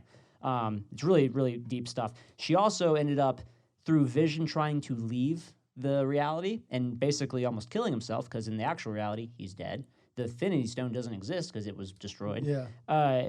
She started expanding the shit, and this takes place in the state of New Jersey. So she's like enveloping parts of the state of New Jersey and just making it more of her own reality. Shit is wild. This shit is absolutely wild. It's just such good storytelling, and I'm a huge, huge fan. A lot of really cool world building. Exactly. That's cool. Yeah, and it's just setting the stage for just so much more content that they're inevitably going to create. Oh, 100%. As long as people keep watching, dog, they're going to keep putting those shows out. Shouts out Stan Lee for the basis of all this, and the other creators who wrote these stories. With that said, other comic manga based fucking lore. Attack on Titan. You watch Attack on Titan? No, of course you don't. Attack on Titan, I would recommend that. It's shit's so pretty good. badass. It's pretty really badass. good. Really, really good. It's pretty badass. I've never read the manga, but I love, and I don't watch a lot of anime, but we love this anime. Dude, this is literally the only anime that I've ever watched. It was like a buddy in college. What is it on? It's on Hulu, Netflix. It's on Hulu, but I think the best place to get it is probably Funimation, but it's on Hulu. Okay. Or like Yeah. Crunchyroll. Yeah, I think Crunchyroll too. yeah. Yeah, same thing. But no, it's really, really, really, really good. Like again, like I said, only anime I've ever watched, and it's just No spoilers there because Jacob hasn't fully caught up. But the newest episode should come out tomorrow. A little Valentine's Day romantic, some fucking gore and Japanese subtitle shit. Yeah, that would be good. That's starting to come to a head. It's supposed to be the final season, so in whatever sense the story's gonna wrap up. Ralphie, chill. We're almost done. he's like, bro, talk about wrapping up, bro. He's I'm like, trying get to me wrap the this shit up." fuck out of here. Wrap it up, B. Or wrap that gavel up, B. Yeah, watch that shit. I'll be watching that shit. I don't know. Yeah, dude, no, it's definitely good. I really do need to catch up. You do. It's been fucking So we can talk about it. for real. Dylan and I have been having a ball breaking it down. No, I need to fucking. I'll have how many episodes now are there that have come out? So they stayed numerical. So I think we're on like we're either on like 113 or 130 ish. I just can't remember. But like, you know how many episodes have come out this season so far? 10, 9? 10 or 9. I could probably wrap that up by next week. What do you? You're still in season 3? No, I finished season 3. I still have to start season 4. Oh, okay. Yeah, you're good. Yeah, you're good. I mean, think I bro, can just knock that dedicate out like by 3 next week. hours. You'll be all right. Them shits fly by. No, I gotta just knock that shit out for sure, dude. Does Lexi enjoy it? Huh? Does Lexi enjoy it? Not even a little bit. There's I've so been many like- things I need to see. I've been like, hey, have you ever seen Attack on Titan? And then she She's just like, shut the fuck up. yeah, pretty much. She was like, I mean, no. Was she and- Nick Merckx with that shit? He's like- She's just like, I mean, no, and we don't have to, right? And I was like, I feel that. I mean, Megan was the same way, mainly just on like she couldn't hang with like the violence of it because it's pretty fucking graphic. yeah, And definitely. it's got some pretty suggestive I stuff. mean, the opening scene, goddamn. Yeah, like, it's brutal. But she's come around, at least for her, and she loves it. Just Yeah, because no. the story, you get sucked into the story. The Yeah, story for is so sure. captivating. for sure. It has that like Game of Thrones level of like that Suspension, Well, but I'll get back to the violence thing. It's like that extra level of like and brutality. this isn't spoiling anything, but like there was just this one scene I remember where just some soldier, I think it was a girl, was getting eaten by fucking one of the Titans, and she was just like, as she's about to get like eaten, reverts back to like this, like she was getting hit by her dad shit on just like this extra level, just like, well, God, like she not an important character. She was good, like she only existed to like die in like this saying scene she'll be pretty good much. next time and shit. Yeah, like, bro, it hits at your core. Yeah, dude. yeah, no, yeah. it's like Jeez. real. It's like there's some shit like that where you're kind of like, fuck, man. And when like, you get into the later seasons, it kind of starts to get away from that just because of the Yeah. pace of the show. So Yeah. it can't spend as it much has to time. focus on the main, But it spends a characters. lot of time in the beginning just taking you and sucking you into the humanity of it all. Yeah, building the like you're saying, the humanity of the world. It where it's brings just your like- emotions in. That's what Yeah. that's what Thrones did. But it also had really good backing to start with until it didn't. Yeah, Dylan and I were talking about that, how it's just like, of all these shows, especially like just sticking to HBO, has to be the least rewatched at this point. At this point, like what Game of Thrones? you got Sopranos, The Oh, Wire, Well, yeah, the ending all these just shows left such a. but these sour are also taste. shows, the Lost, like all these different other shows that have traditionally bad endings. I will put my life on it that they're all getting rewatched more than Thrones. Probably. You know what I'm saying? What a would imagine. trash fucking show. Yeah, and we'll see how time treats it too. You know what I'm saying? 5 years from now, when people are like, "Damn, you remember how good the first like 5 seasons were?" Though That's Like, facts. That's you facts, know? man. I don't know. Be interesting to watch. But anyway, did we do it? I think we did it, dog. I think we did it. we Chris, did did we do it? I think so. Did we Did do we it? do it, dog? Jacob, What's up, man? where can they get us if they want to get us? If you want to get us, dog, if you want to get Josh all up in your You want a mentions, slapbox? bro, you want to slapbox Josh, hit us up at Locker Talkin' box. Sauce Pod. No underscore, respect the underscore. If you're watching, like and subscribe. We got the podcast, Spotify, Apple Music, maybe sometimes. We'll see. Every now and Google then. Podcast. Scrum every Wednesday. Check it out. You can get me at JCobb, JAY_COBBB. Josh, Get me at Teebs, TEABZZ. Chris. You can get me on Twitter at HockeyNC and on Instagram at HockeyInNC. Hey. Of course, you can find me on Reddit at u/tbagsyourmum 69420 lowercase x capital X. Again, that's u tbagsyourmum 69420 lowercase x capital X. Get it all. Boom.